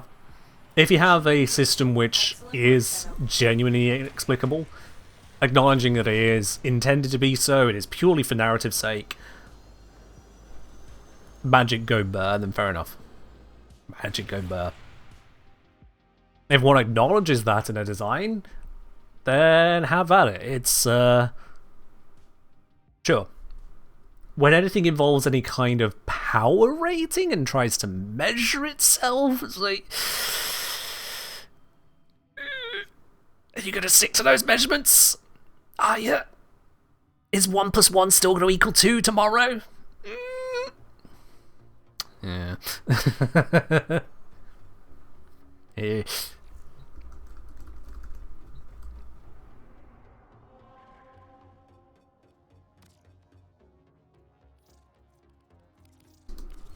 And don't get me wrong, magic systems are fine in writing, in fancy writing.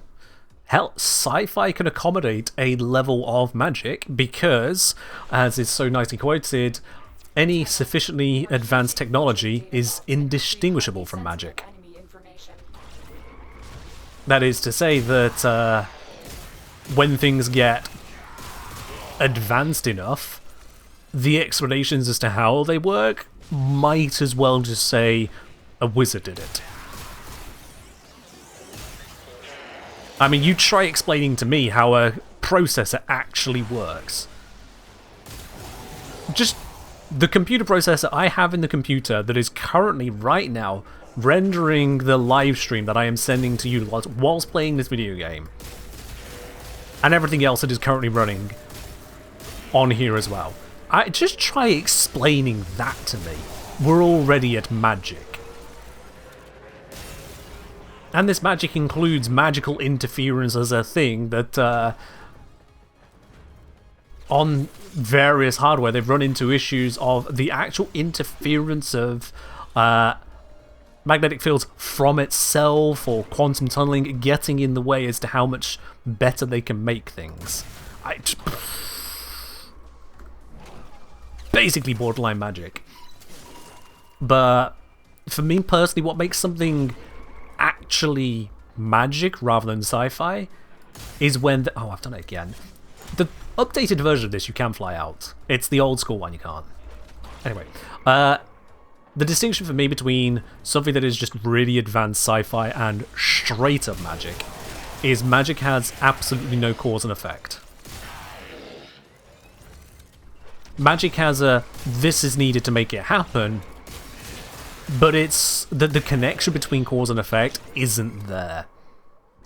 Say, for example, to take the Harry Potter example, because it's very simple, everyone has seen Harry Potter enough to get this. If I had a Kadabra, you cast it at a person or a creature, they die. It doesn't say how they die, it doesn't say why they die, it's just no pathway that connects the two other than words are said and death is done. That is magic.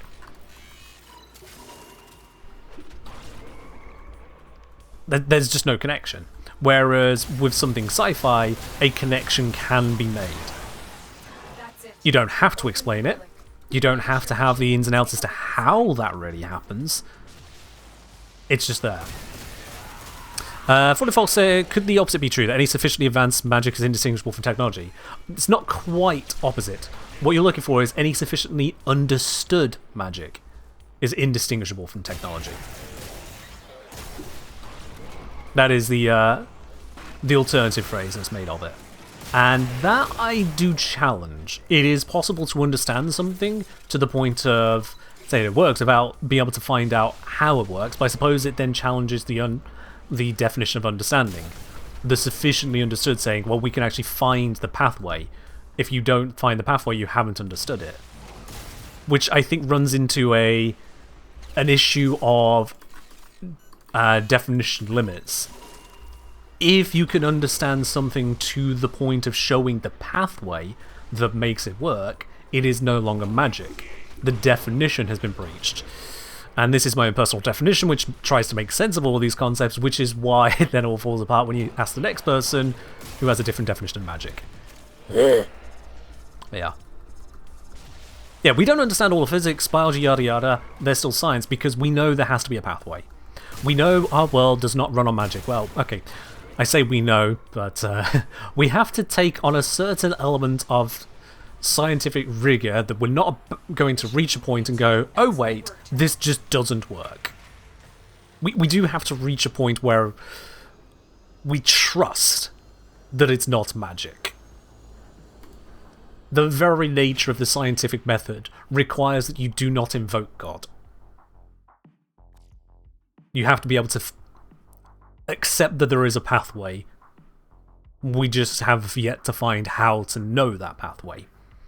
To link the cause and effect, let alone find out the cause or find out the effect. This is something that was actually raised in a Kurzgesagt video just recently on astronomy. How, despite all of our decades of research and buildings of what seem to be pretty solid models of the universe, more and more discoveries and refinements of observations are finding those models, oh, they don't quite fit well enough. Hang on, wait, what's going on here? So we can't see the full cause-effect pathway, which is fine.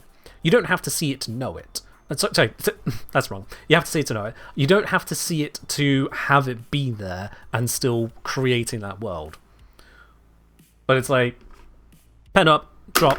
We don't fully understand the gravity, but we know pen, down, gravity, the mass is involved. We have our cause-effect pathway sufficiently to say that is a scientific principle. If I were to let go of the pen and it would turn into a chicken and fly away, that's magic. There is absolutely no cause-effect pathway that anyone here can put together that would have this pen turn into a chicken and fly away. The best that someone could give you is, oh, something quantum tunneling. Which, yeah. Fuck off at that point. Quantum tunneling does not happen on that scale. It doesn't.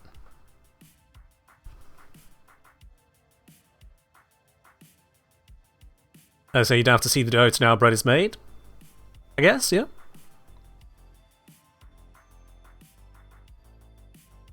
Humans had babies before we understood what pregnancy was. Didn't stop sex leading to babies, did it? Except for one tribe, which things got very interesting for. True story.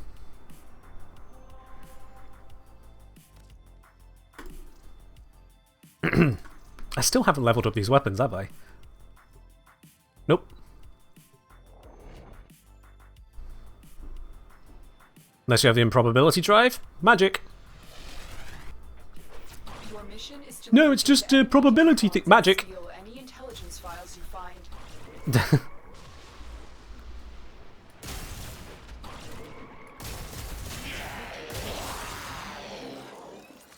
I guess we're all getting corrupted up there.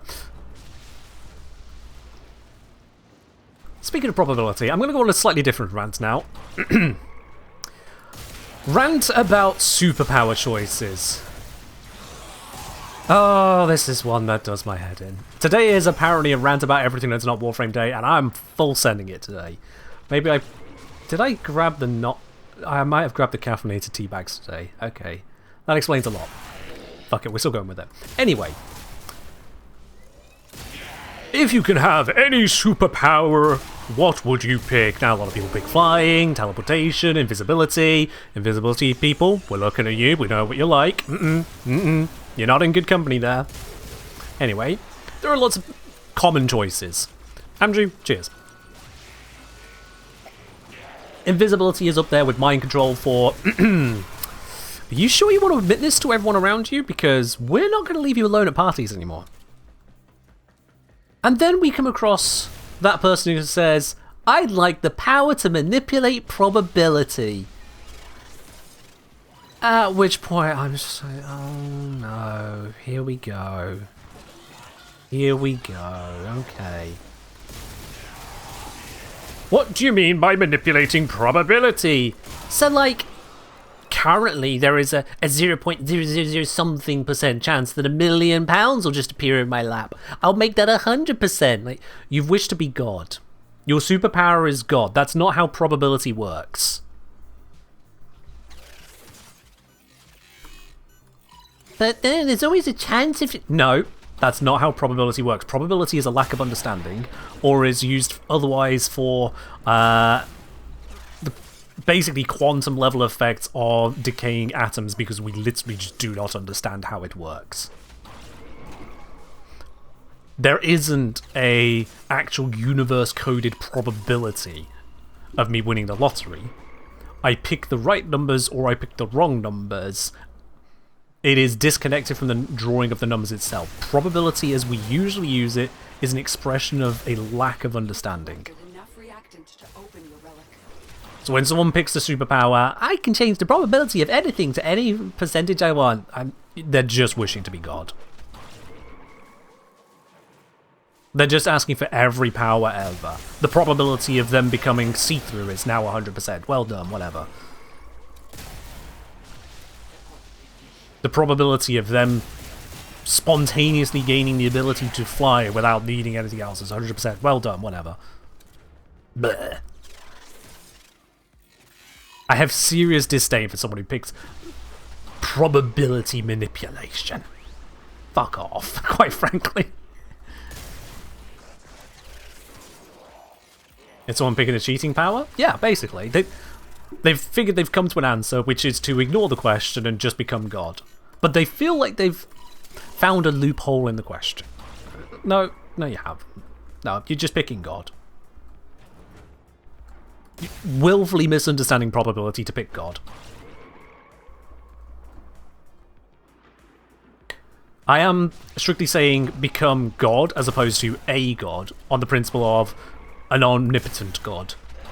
Not one of many, just God. God of all. God, God, God, God, God. The God that can invent a rock so strong they can't lift it, but also the strength to lift anything, including that rock. The God of fuck you, I'm correct.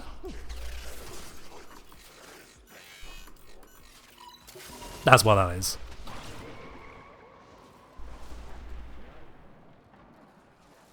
They are. Nope. Someone picks a, I want my superpower to be, I can manipulate probability. I'm just not continuing that conversation with them.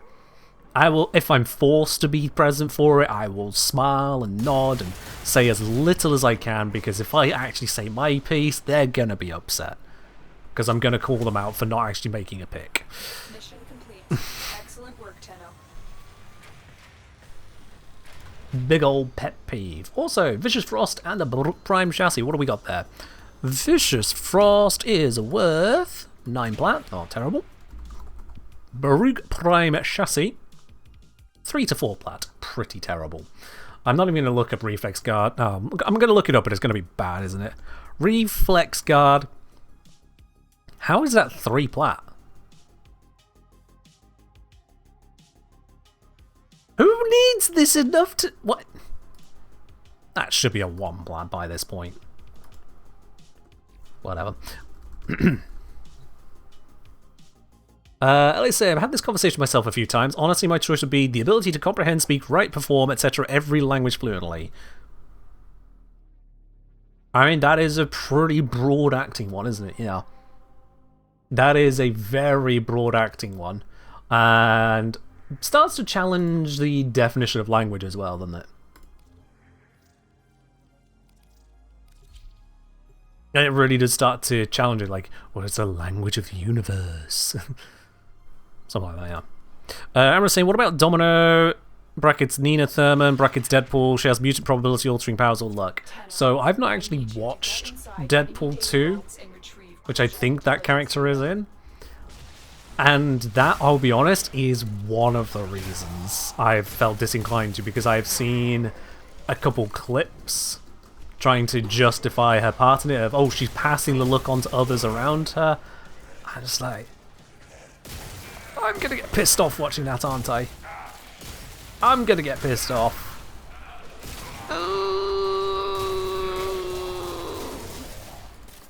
If you want a Deus Ex, just call it a Deus Ex.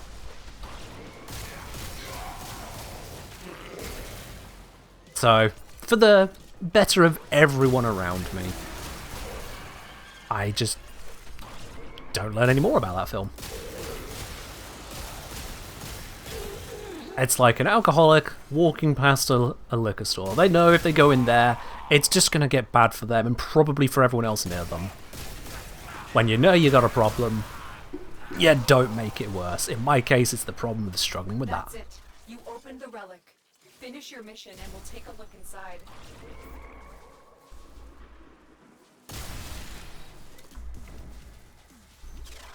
And to be clear, not making light of alcoholism, I understand how many friendships I could ruin by getting so frustrated with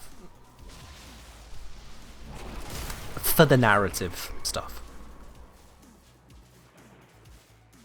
The lol random look power go burst stuff and things to that effect.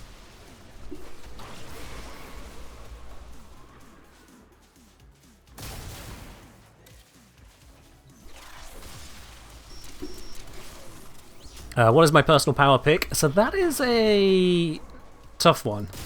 I'll be honest, I don't really have a single personal power pick, and part of the problem on that is that as much as I deride the whole answer of probability manipulation, cheating their way into God, I'd be asking what are restrictions?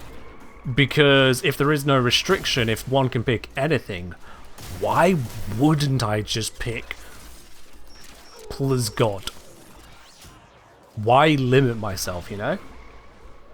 If I could have it all, fuck it, give it me all. I'll figure it out afterwards. That'll be part of the power, the ability to figure it out, you know?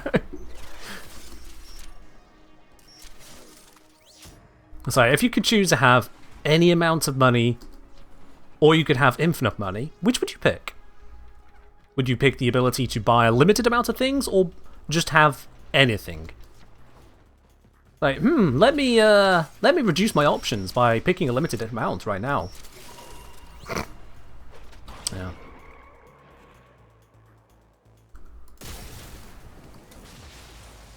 Oh, Lemon Thunder, I can assure you.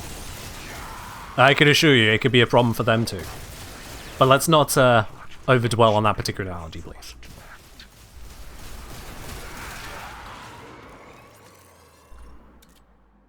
Would having infinite money devalue the currency? Only if people knew? Another job well executed. Only if people knew that you could just tear everything out from under them.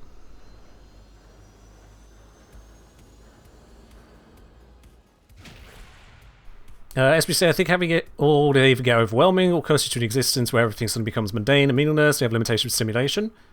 Yeah, but full God, so that's fixed as well. Casson, only if you were spending enough to do that. No, actually, if people knew you genuinely had infinite money, your money would immediately become worthless. With every single person that found out about it, they would not accept any value from you at that point, unless they could pass it along to someone who didn't know you had infinite money. The moment your information gets out of having infinite money, that very act of it ruins it. Because, say I found out tomorrow that, let's say DZAC suddenly has infinite money. Why DZAC in particular? Because a lot of people here know Zach, that's all. DZAC suddenly has infinite money, and stupidly tweets this out. He could have put it on Blue Sky, but he's an infinitaire now, so decided to put it onto Twitter. We all make mistakes. DEC then reaches out to me as like, hey Ken, let's sponsor you for some Warframe related thing, why not? I have infinite money, so how much would you like to be paid? Now, I can't be paid infinity, that's not a number. But he could give me literally any amount. What amount could I ask for that could still buy something? Because the moment I get a fixed number from him, and he would say yes to any number I wrote down, the moment I receive that money, any other number of people around the world could also have received an infinite amount more from him. And so, with the news there that I have a infinitesimal fraction of this infinite money, no one's going to want it from me for anything, because they're about to not be able to use it anywhere either. Because everyone's about to have access to an infinitesimal amount of infinite money. The instant cascade of awareness of, oh, no, that's pointless.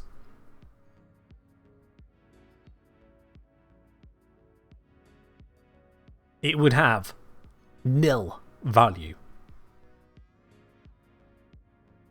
Could I ask for continuous pay for the sponsorship? Sure, why not? Zach, in this example, has infinite money. So I could have Zach give what Templar Water said, 110 trillion, and we could do it every second. Templar Warden doing a difficult job of dreaming here. It's going at 110 trillion per day. I now just got, let me see, how much more did I get than you, Templar Warden? Let's see here. So 60 seconds in a minute, 60 minutes an hour, 24 hours in a day. I got 86,400 times more than you. So congratulations on your penny to my 86 grand. Oh, but it turns out someone else asked for 110 trillion per millisecond, so they beat me by another 1,000. Whoops! Exactly, Temple World, exactly. And the whole thing falls apart. So infinite money doesn't work the moment people find out you have it. Which is really wild. Really wild. A limited amount of money only really works because you can run out of it. Because you have the ability to get people to want more of it. And they know they can't have more than you have out of it. It's a really weird thing. And it's part of what fuels inflation, really. People want more of it. And so there's more of it. But because there's more of it, they need more of it to get the more out of it that they wanted the more of it for in the first place. Sorry Nintendo, I'm not interested in that Metroid Prime 4 AD. You know, funnily enough, Liv, I think that counts as an ad. It's now a word-of-mouth ad. You've let other people know about this that may not have seen that ad. They got you. All the same, Liv, thank you very much for the 13-month resub there. Much appreciated. Much appreciated indeed. Yep, there it is. Petra's now learned about it. Well done, Liv. You are part of the system. You can never be free.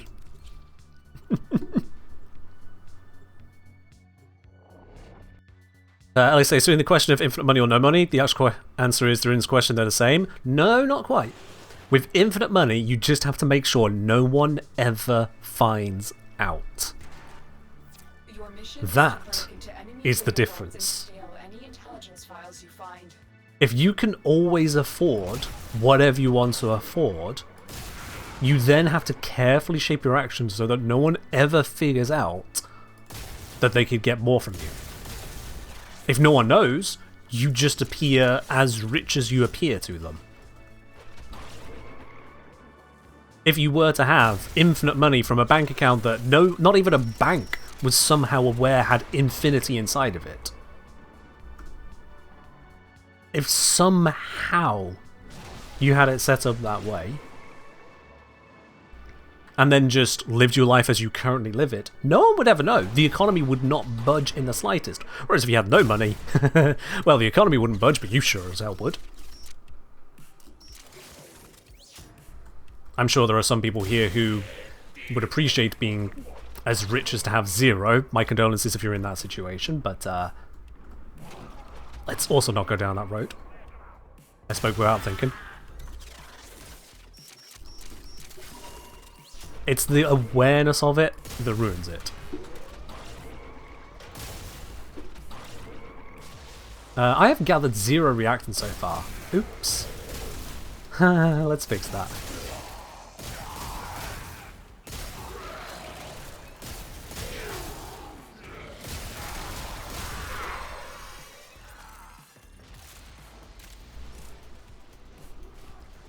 Now in Petra, in my case, say if I were to win an ultra lottery, if I had £1 billion, that might as well be infinite. Let's be realistic. In terms of everything I would dare want to get involved in, it might as well be infinite. And I wouldn't go on some grand scheme that would reveal that entire billion instantly. That's an absolutely abysmal idea. You do not reveal that if you can avoid it. In response to someone asking how do they become rich and famous, I forget which celeb it was, but they suggested, have you first just tried being rich? Because the famous bit ain't all it's cracked up to be. Wow, that's a really unfortunate spawn right there, holy hell. No, don't shoot that, you stupid laser beam of doom. It's not aware of me. There we are.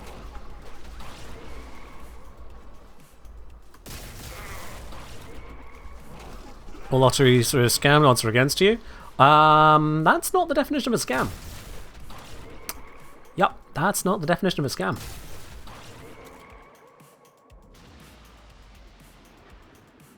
The odds are against you. Yes, you're not going to break even.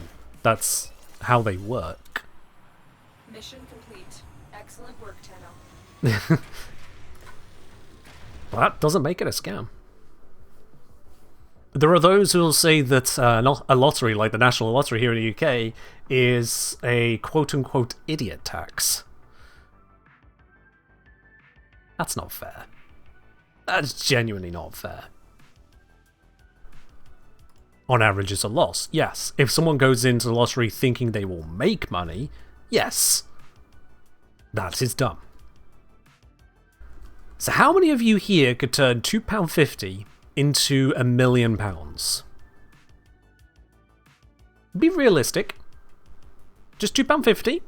Not thousands upon thousands of hours of work. Not some grand inventive idea. That's turning those into millions of pounds. How many of you here could turn £2.50 into £1 million? You couldn't. It just doesn't work that way. Is violent crime allowed? Nope, because that's the violent crime, getting the money. If you just have £2.50 sat in your hand, outside of already having the capacity to earn £1 million, you can't earn £1 million. You are no closer by having £2.50 in your hand versus not having it. Unless you literally have nothing to your name, at which point you shouldn't be playing the lottery.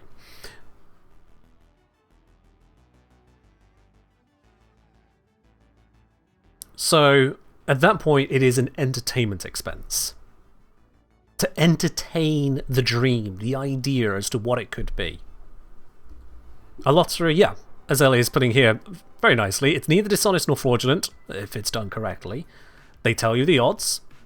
They give you the ticket up front, they roll the numbers, often televised. You see the whole process by which it goes through, there are checks and balances.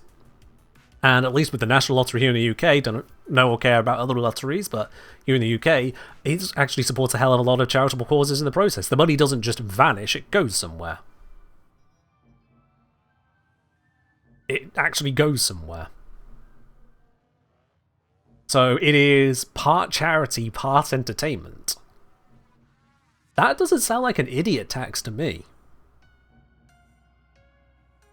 Doesn't just sit in the pot. The pot is part of it. It's been a while since I've looked into the National Lottery's actual payout amounts, but when I did look into it years ago, they paid out 45% of ticket price. which is that the average you could expect to receive, per £1 spent on lottery would be 45 pence. But you're not going to receive 45 pence on average because a shit ton of that is all going into the jackpot. And because of a lot of it going into the jackpot, even smaller amounts on median go out. The median actually on pretty much any lottery ticket is 0. When using the median and the average, it's 0. If you go for the 90% quartile, going up for from the bottom. Sorry, not 90th quartile, what am I? 90th percentile. But quartiles. Quartiles aren't good enough for a lottery. At 90th percentile, you might start getting somewhere. At 99th, then you start to see those kinds of returns kicking in to pay off more than the ticket, which just shows how unlikely it is to get anything back on them. But it's all there.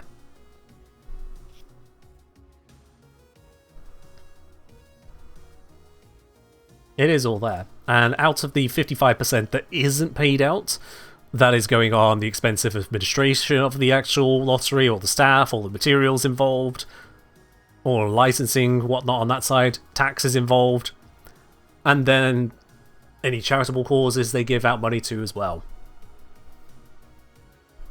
Regardless of what happens in other countries, because I don't live in other countries, I don't focus on other countries, I physically do not have the capacity to do so, at least as far as happens here in the UK for the National Lottery, there are serious checks and balances on the whole approach. You can see where the money goes.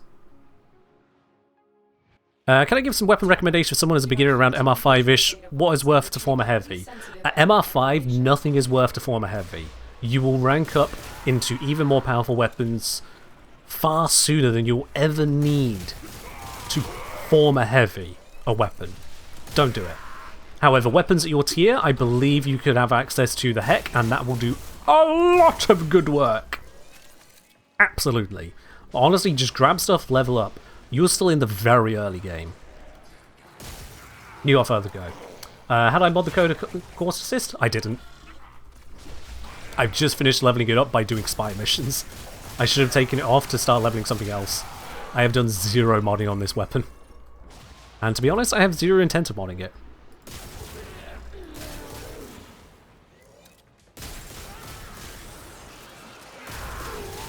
It is a bit of a weird one in Warframe that a lot of your early weapons are just to get you to the better weapons. It is weird in that regard. As you go through the main quest line, you will come across a weapon called the Nataruk, which is exceptionally good to say it's a quest weapon. Holy damn. That is one you can heavily former. But yeah, you need to get a lot of junk to get to the stuff that's not junk. It is a weird one. That said, are there MR locks on incarnate adapters? I can't remember. Ooh. I've completely forgotten on that. It's just not occurred to me as a question long enough to remember the answer.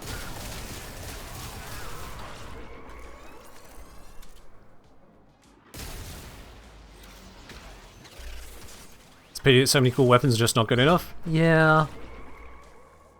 Stats not go burr. I mean, they are good enough, depending on your qualifier of enough.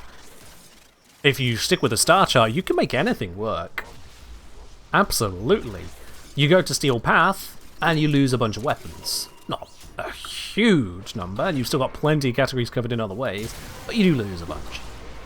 You go to EDA, ETA... oh, you lose a lot of weapons. You try to use certain weapons with certain frames that don't carry a good synergy with them. Those ones can also struggle, yeah. As for which ones are each of those categories, there's hundreds of weapons. Don't ask me to start naming them all. It's not happening. There's a reason I do video guides one weapon at a time, usually.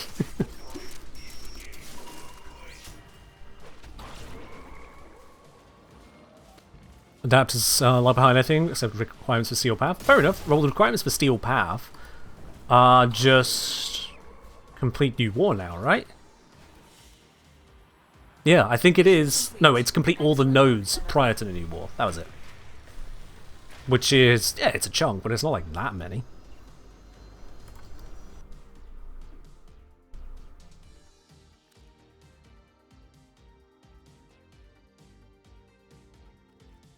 And yeah, the Zaraman Incarnans, they have mastery locks on them.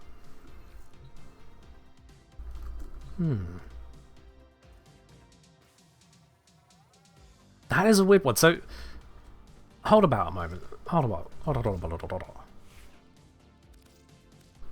So, Torrid is MR4.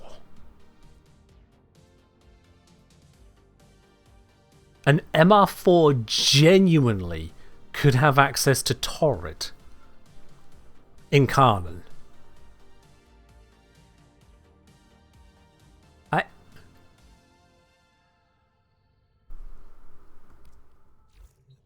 That slightly breaks my brain. Wait. Because isn't there a mastery lock on getting to Oro?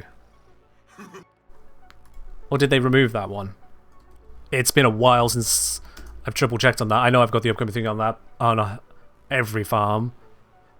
But just the requirements already push it up there anyway. But let me check. Hydroid. Honor on Earth. Must be rank 5 or higher to access. Yeah, that's what it says on the wiki.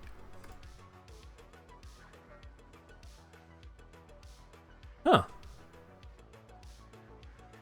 Oh, but you need to complete that to get to Steel Path, don't you?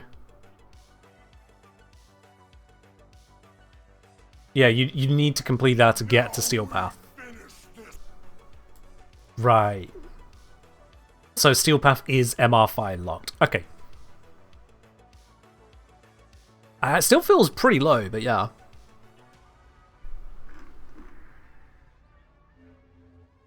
Damn. I'm just gonna...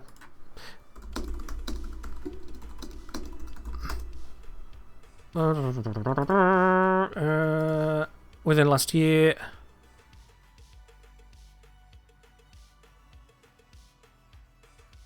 These 3 bits. Oro, Armatus, Town of Pass. Ah, yes. There's 3 missions that lock it, and Oro is the highest one. Just looking this up now. So, Tiana Pass is apparently hard-locked MR3, and Armatus is a disruption mission, which is locked behind Deadlock Protocol, which is locked behind MR4. Got it. Okay. Okay. Central say wiki page mastery, Steel Path, left behind MR10, open world bounties. Yeah. What about Duviri itself? What about Duviri itself? That's not MR locked. You just get to, I think it's this junction here? Actually, if I recall correctly, they no longer show you where you get it, but... Click properly. It's not showing. Yeah, I'm fairly certain it's like around there you get the Duviri quest. Are there no MR locks for junctions? Nope. They got removed. There's no MR locks on any Warframe, technically, Hydroid, and Dante. And Citrine. So yeah, 3 of them technically have MR locks because of access, but otherwise there isn't an MR lock.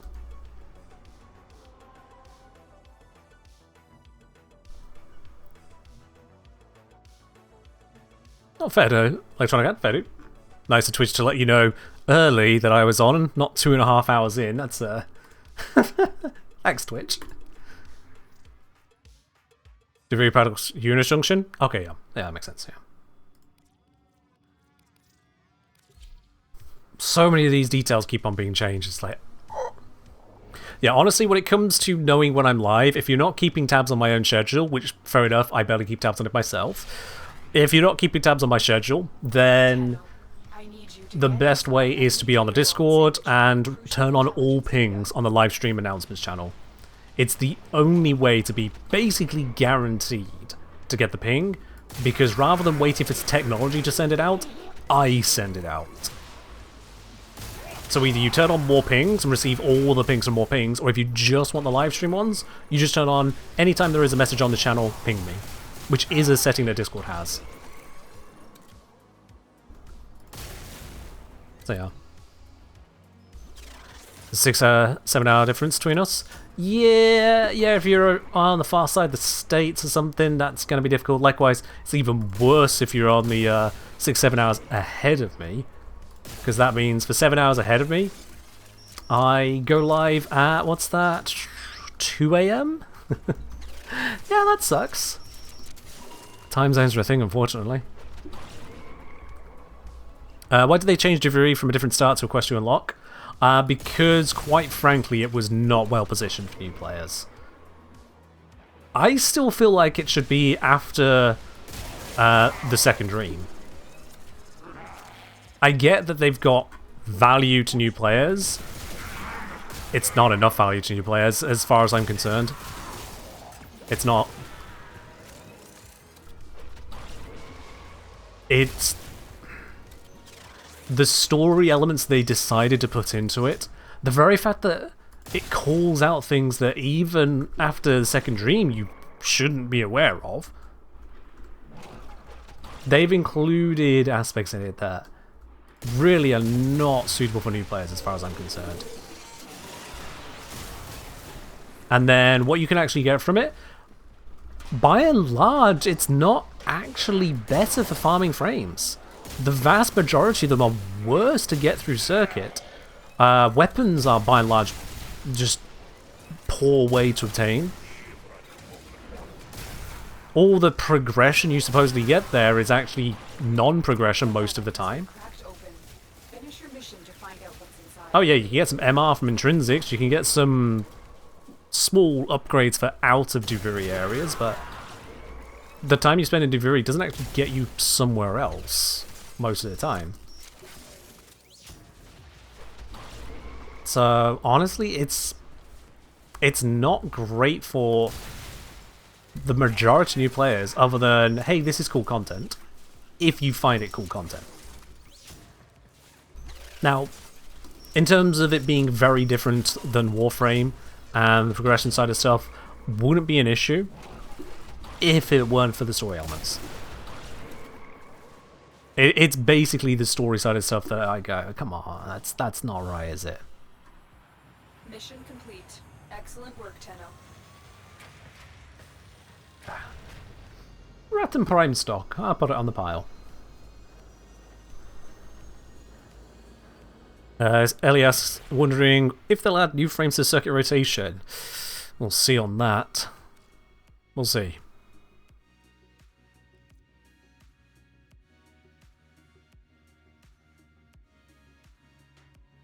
But yeah, if the fact they moved Duviri all the way back to Saturn, sorry, the junction into Uranus, and then didn't move it just that little bit further, does seem a little odd to me.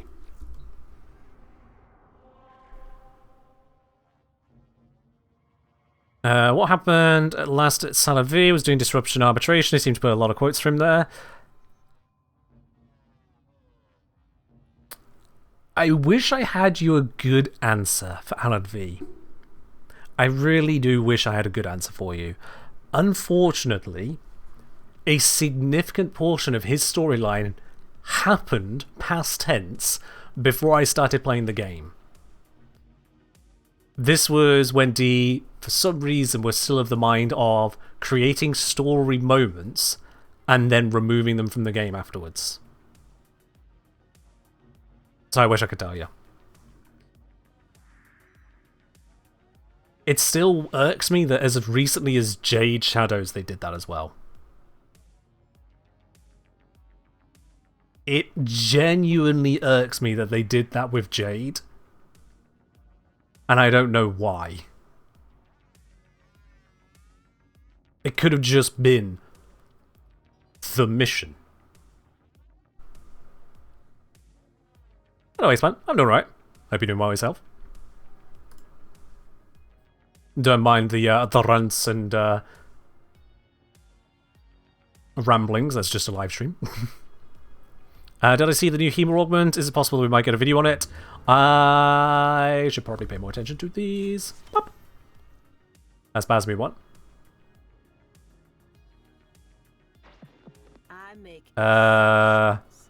Reloading drains up to half your health based on ammo created. Increase the critical chance, critical damage by plus 20% for every 20 health drained, capped at 360%. Nope. No, I can tell you now, you're probably not going to see a video on that unless I basically run out of ideas. It's a single mod and it buffs crit chance, crit damage. That's not enough for me to want to focus on, I'll be honest with you. That doesn't change the world of it to me. If it turns out it's flat crit chance and crit damage, that'll be wild that they haven't described it that way, but yeah.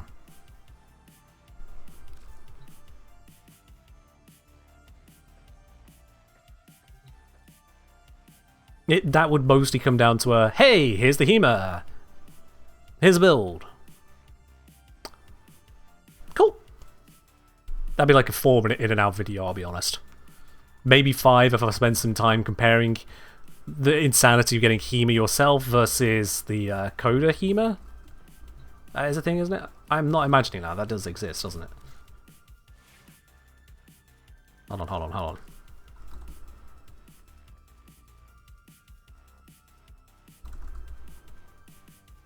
I'm thinking of something else, aren't I?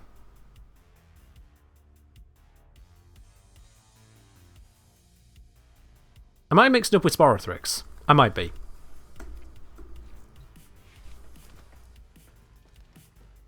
Okay. Did I just never pick it up? What is wrong with me? How? This is what happens when you release, what, 13 weapons at once? All through that one system. And I'm just kind of reeling from it all. And also make it where, yeah, look at that. It's like, oh, I can purchase this. Oh, but it's not perfect. Oh, I'd have to go through more to be able to get it to not magnet. Fuck it, it's just... So I never make that mistake again. Parting is such sweet sorrow. There we go. Excuse me. To be honest, I'm probably not going to use that weapon much, but I have it now. It's still going to be the HEMA. Should I need one more valence on that? Yeah, I should. That one's a pretty good one to pick up. It is 1 valence away from max. So that is nice, because 1 valence would put this to a minimum of 58.8%. And if I recall correctly, 58 and above just gets rounded to 60. So yeah, I'm fairly certain that is about as good as you can expect a pickup to be. And yeah, being magnetic is a broadly nice pickup as well. So what's the basic stats we got here? The stats look a little bit weird because it's comparing against Foreman. But let's see. So we've got 8.53 fire rate, multiplied by base crits of 1 plus 0.2 times 2.3. And then multiplied by the damage of 52. And multiplied by 1.6 for full adversarial capability, that would come out to 1036 DPS. And if we compare that to the auto fire of the Fulmin, which we could see here, we've got 14.93 apparently, times 33 damage, times 1 plus 0.34 times 2.4 for the crits, comes out to 895. So that puts the Fulmin Fulmin Prime automatic mode behind it. But it has much higher base crit capability. So when you start throwing in the crit scaling, the way crit mods scale, one starts to wonder where that would end up. And its unique feature is drains health to reload. Headshots have lifesteal. The headshots of lifesteal, honestly, is significant. Considering how much damage we have, that's basically headshots mean you either health tank or you get one shot. That's pretty cool. Petra is now just having the best day. But yeah, so having that, the crit modding on that could then swing that around. Him adds a lot of crit damage? Yeah. We're on the same brain cell there. That augment is probably going to be the make or break of turning that around. Bringing up those stats a bit more there. I am left with the question of overall effectiveness, because we're comparing automatic mode there on the full mode, which is not exactly a highly rated mode. It's a burst fire. It's not my favourite firing mode. Yeah. Very precise. Good to know.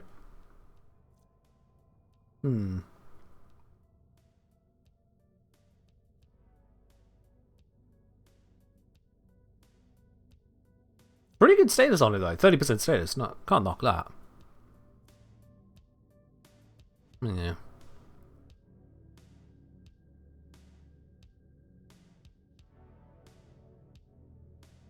Is the Human Nightwave mod achievable now? I honestly have no idea, sorry.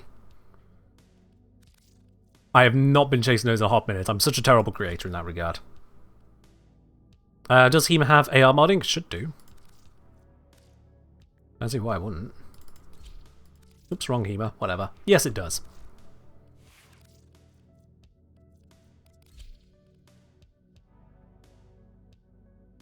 But yeah, ultimately it is an adversary weapon, but that lifesteal quirk, that's not to be ignored, honestly. If you're going for a heavy health tanking approach, wherever you're going, that completely negates the need to have actual healing so long as you can aim.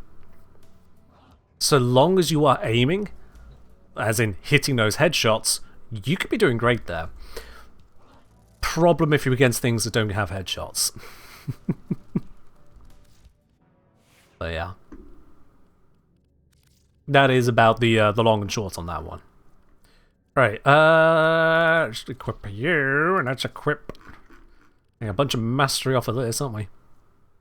Throw it down. If only I could invert the sorting, so I put the unused at the top. That'd be nice. The NATO Prime. There we go.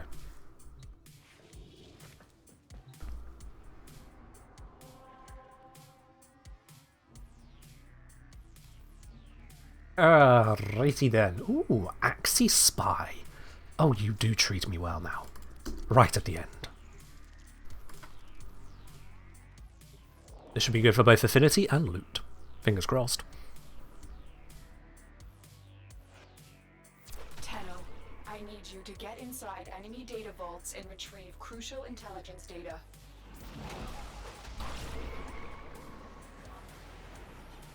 I keep forgetting it. Need to be shooting those things that are getting corrupted.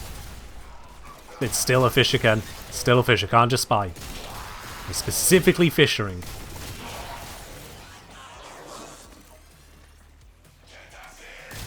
If you look at things you've not mastered, you can sort by rank. Rank and usage both. Problem is, Cat Centaur, they're at the bottom. You can't sort by inverse. So it doesn't matter which one I pick. They're down there. And for someone with an arsenal as large as mine, yeah, that stings. That is a bit of scrolly, and I can't just scroll to the bottom, because at the bottom is all the stuff I don't own that they're telling me to buy for platinum. Which also no. Yeah, the 60-60 cold and heat mods are relatively decent rewards to come out of all spy missions, depending on the tier, different values of ones. The tier 2 are the best because they have rhyme rounds, but then the rates of rewards you can get from the Kuva Fortress kind of balances it out. Yeah. I've got my reactor, so actually I might as well just speed across. Oh yeah, it's this weird one where A is further away than C.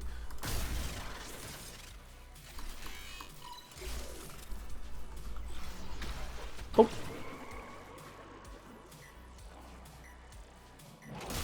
I see that camera there. Nice try, nice try.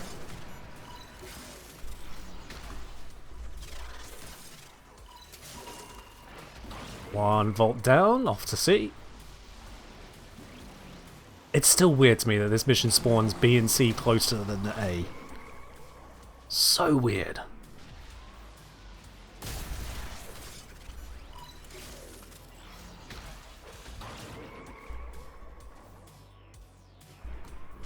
Oops, I'm doing this slightly wrong. It's fine. It's still fast enough, so whatever. I didn't perspicacity, but who cares? Oops. I have yet to get the muscle memory as to how quick perspicacity is. What powers and mods am I using for this? Not specifically chosen ones. Oop. How did I move to the side there? That was bad. Anyway, speed up. Across, down. Can I? Yes! Nailed it. And now we'll see, because this is the updated Corpus ship tile set, I can just fly out of this one. Which is what Muscle Memory has been trying to do this entire time on the old Corpus spy set that I was doing. Hold on. Wait, stop healing. Shut up.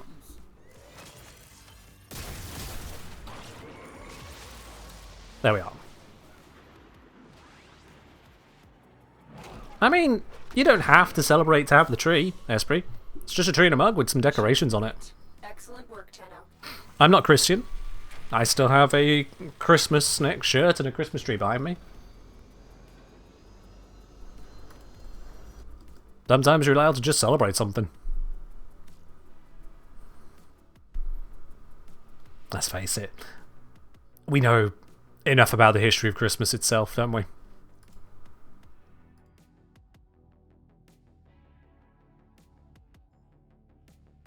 Let's say at some point I just mass built a ton of ciphers, so I use them everywhere. If I do. Alright, Real Life, take care. Have yourself a good one. It just occurs to me. Liv, you resubbed 34 minutes ago. I commented on the ad that you were trying to avoid. I am so sorry. It happened mid-mission, didn't it? I am so sorry. Let's put this on here. Liv, you can have a nice high spot for that one. There we go. I am so sorry there, Liv.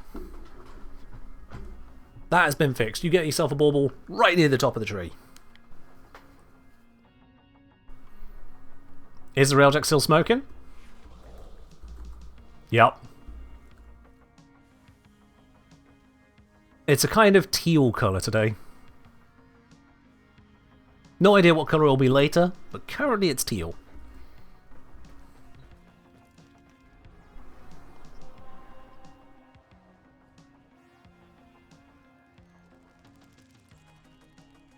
Alright, Fisher.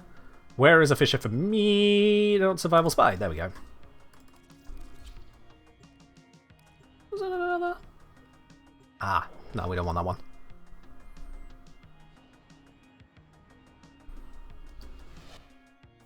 Your mission is to break into enemy data vaults and steal any intelligence files you find. Yeah, my family has celebrated Christmas every single year since I was born, so, you know. Actually, they were celebrating it before I was born, but I don't exactly need to worry about the years before I existed. The point is, my family celebrated it every single year, and yet neither me, my brothers, nor my parents were Christian. None of us. Not one of us. I wasn't raised Christian, but we still enjoyed having some treats at what most of the country at the time was celebrated for Easter. and we still enjoy each of us gifts and having a good family time at Christmas. It's such an integral part of our country that it just kind of fits in with everyone else anyway, and hey, good enough reason to spend time with family and have a good old celebration of the year, if nothing else. So yeah, we don't so much celebrate Christmas as we do celebrate Christmas. How about my grandparents? Not too sure on my granddad, I'll be honest. Oh, on one side, and certainly on the other side, I'm sure he'd like to call himself Christian. I'd like to see him practice if that's the case. And then for my nans, fairly certain they, yes. How much they involve themselves in that faith, I don't know.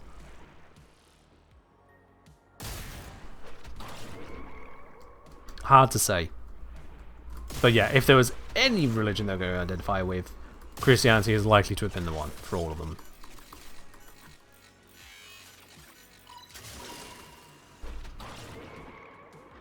Oh yeah. Yeah, as Eddie's saying, if the entire country is on pause for the day, may as well make the most of it. Yeah.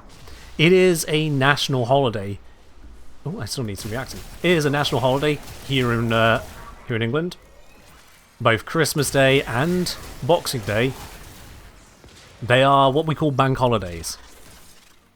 So they are basically a holiday that is given to everyone just as a matter of fact. If it's not a holiday for you, for whatever reason, if you're not taking the day off, then your employer has to give you the day off somewhere else instead.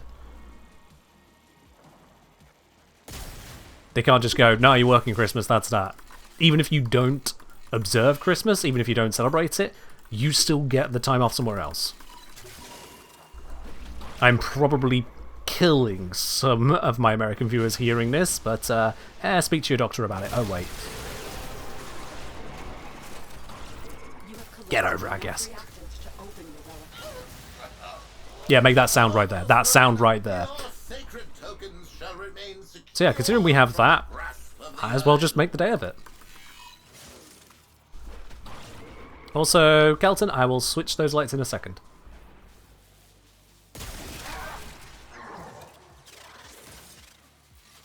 Emotional damage, I know.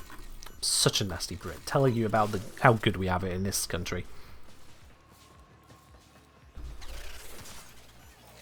Honestly, we do have it great in this country. Don't let anyone tell you otherwise.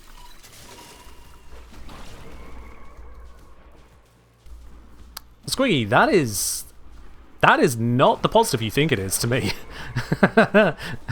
Squiggy, I hope you're not trying to make that out as a positive. I hope that is a joke. And sarcasm, oh thank goodness for that. Because for a lot of people it ain't. I ain't gonna read that one out. The YouTube watchers can just guess at that one.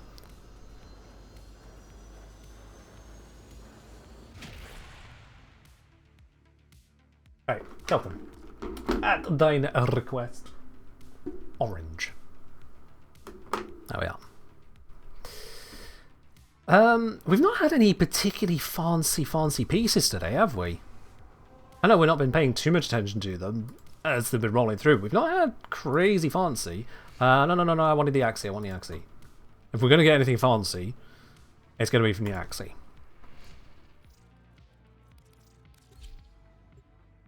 There we are.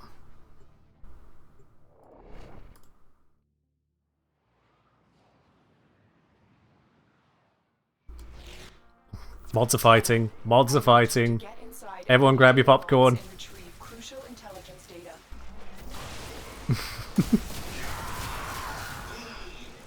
Again, those watching on YouTube can have no idea about that.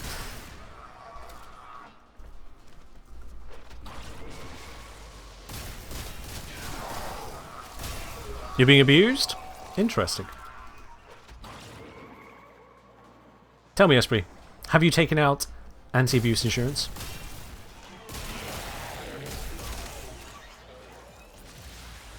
I know Ellie's got it covered.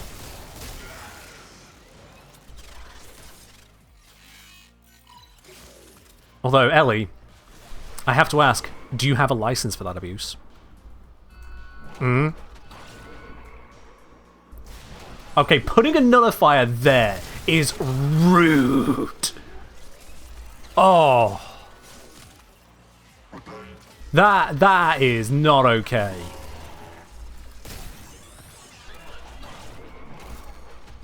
That is not okay.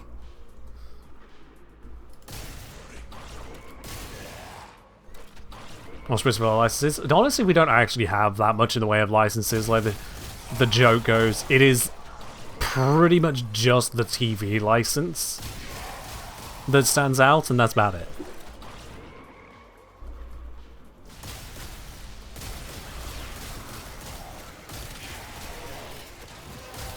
There we go, finally got that. B is down this way. Dodged. Oh, didn't dodge the nullifier.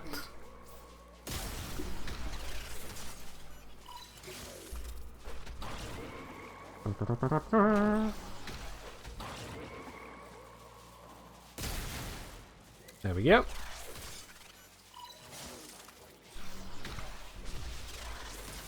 Have they ever thought about just, you know, not having the cameras stick out from the wall quite so much? Like, they've got all these basically indestructible panels. Surely they can make a transparent one and just shove a camera behind that. The corp is stupid. Oh wait, yeah, they are. Never mind. It all makes sense again. There's no plot hole on this one.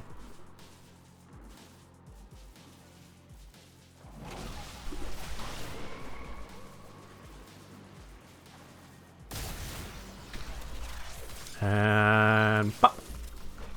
Okay, this vault, we want to go through this one. Nope, I got bamboozled. There's a 50-50 chance. I failed. That's it. Move across. Pop.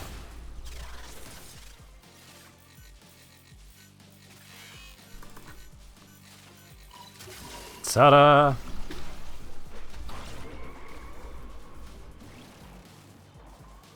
How about alarms that trigger when the camera's destroyed? Yeah. You'd think, wouldn't you? You'd think. Huh, this camera's destroyed. I'm sure it's just malfunctioning. Mission complete. Excellent work, Tenno. Ta-da! More stuff. Alright. Why don't they just make the arbitration drone behind the unbreakable glass? Ah, but it needs line of effect. That's the problem. Somehow. Maybe.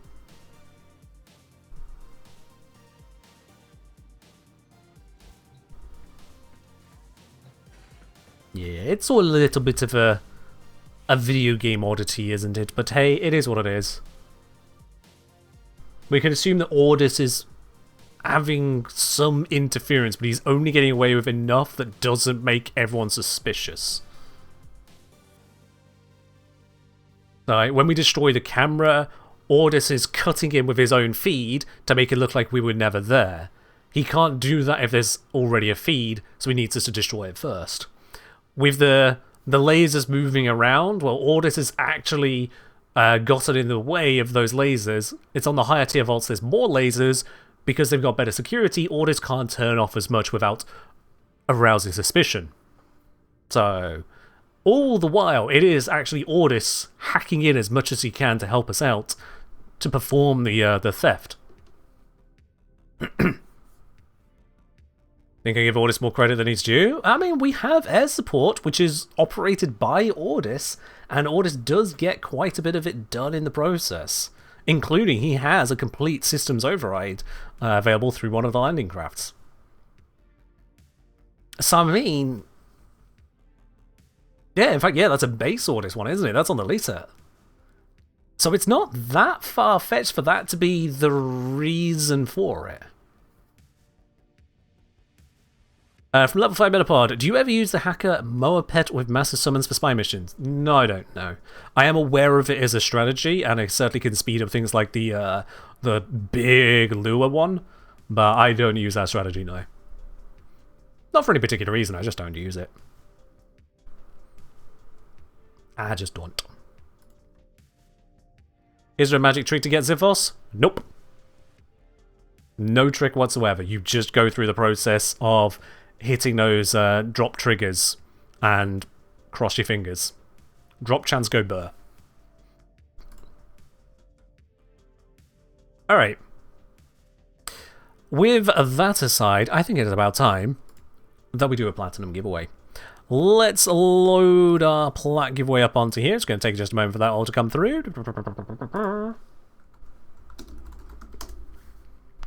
There it is. It's up on the screen. Let's kill the out-of-game music for the out of everything music for the moment. And let's do our 75 plat giveaway. So, if you would like to have a chance to win that 75 plat, exclamation mark enter in the chat right now, if you would please. We're just going to move the cam out of the way. Exclamation mark enter for a chance to win that 75 plat giveaway. It does not matter if this is your first time here, or you could have been here for years and years and years. Any of you could be our winner. Everyone gets an equal chance on it. And whilst we're at it, if you are a subscriber or a VIP on the channel here, you can use exclamation mark pick frame to change your avatar in upcoming giveaways as well. So you'll see we've got quite a few Lavos here, but we've got quite a few not Lavos. VIPs and subscribers, you can change your appearance with exclamation mark pick frame and look as snazzy as you'd like in another way. You haven't seen this since the day chat crashed it. I have fixed that bug, so what was causing that to happen now can no longer happen. I have improved the program in various ways to handle things like that in the future. It is all sorted. There you are. Exclamation mark enter for a chance to win 75 plat. We'll do this draw in just a moment here. And if it's Nikki, the same thing I say, it's Nikki. Yeah, it's Nikki. Thank you very much to hydrate. You can't see me do it, but it's happening.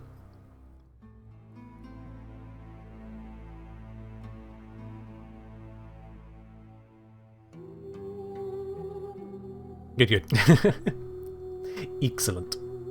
Yeah, late night. I mean, it's not that late. It's still the giveaway happening. You can get on that. 30 seconds left to enter. Exclamation mark enter for a chance to win that. And if you do miss a stream entirely, you want to actually see, what's gone down, you can always catch up with the replays. Exclamation mark replays as well for the link to that. Absolutely. Yeah, 15 seconds left to enter. Exclamation mark enter for the chance to win a 75 platinum there. Looks like we got some good odds here today. 44 people are entering. That's more than 1 plat per person on average at the moment. Those are damn good odds. 5, 4, 3, 2, 1. Well, let's do the draw. Right then, who's it going to be this time? It's not going to be Calm, it's not going to be Flo, it's not going to be Kilden, it's not going to be Major Madness, and many others who are streaming on in, because the way this works is very simple. For more people entering, the boss gets more bullets.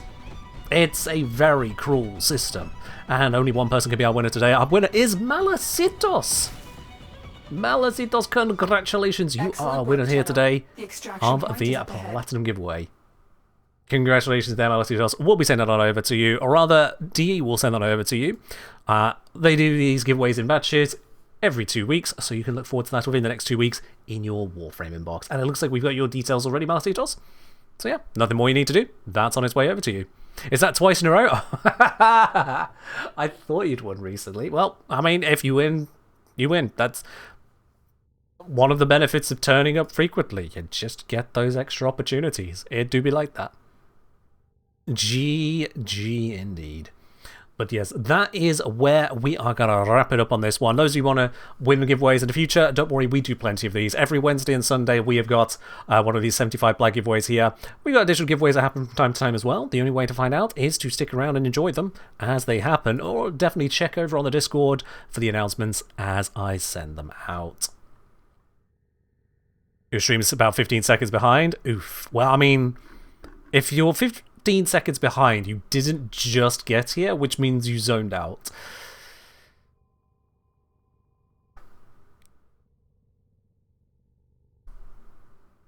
Oh dear. On that note then, let's pop on over to a quick little intermission screen, because we need to pop on. Oh, Ken, any idea on this one? It doesn't just click to link to see the question. What's the... Oh, can someone just tell me what the question is? It doesn't link back. Twitch isn't designed for ats.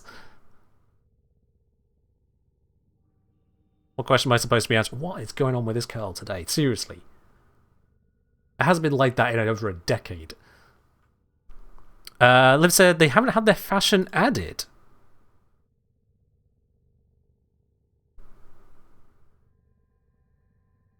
Okay. Let me have a look then real quickly. Yeah, I do need to get a haircut, you're right. Let me see. QDCC 2025 tracker, avatar claims, live, set yes to private. Private. Okay, live. Can you do exclamation mark pick frame default, please?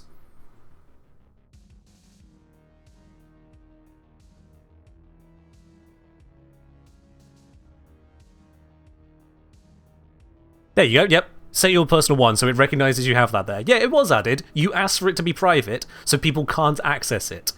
And so the only way you can access it is to set it to your default. Yeah.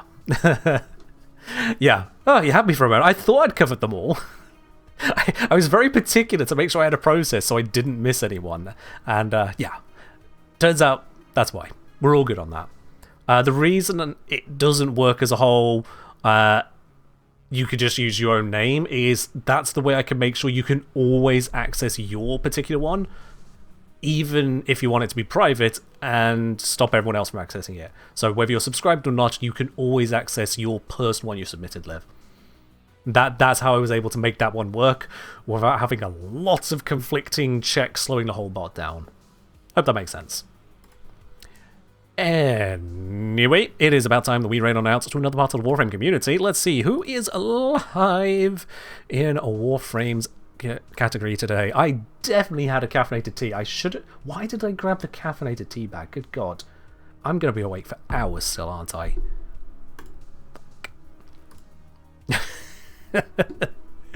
Oh dear. Let's say I assumed it would have automatically changed. No, I didn't set it to be automatic, so people had, you know, freedom of choice still.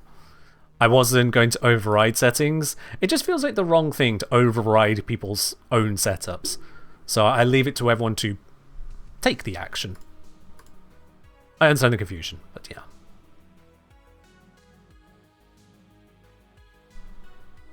You'll keep it in mind for anyone who asks, why is my own pick frame not working? Yeah, if someone submitted it, it's default. Even if it's on the avatar system, they can also just use default.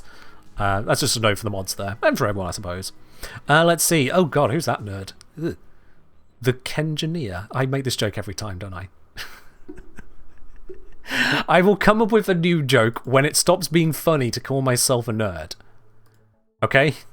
For now, let's raid on over to Xenosfire, who hopefully has had less caffeine than me, and will be the better situation for everyone, yeah. Yeah.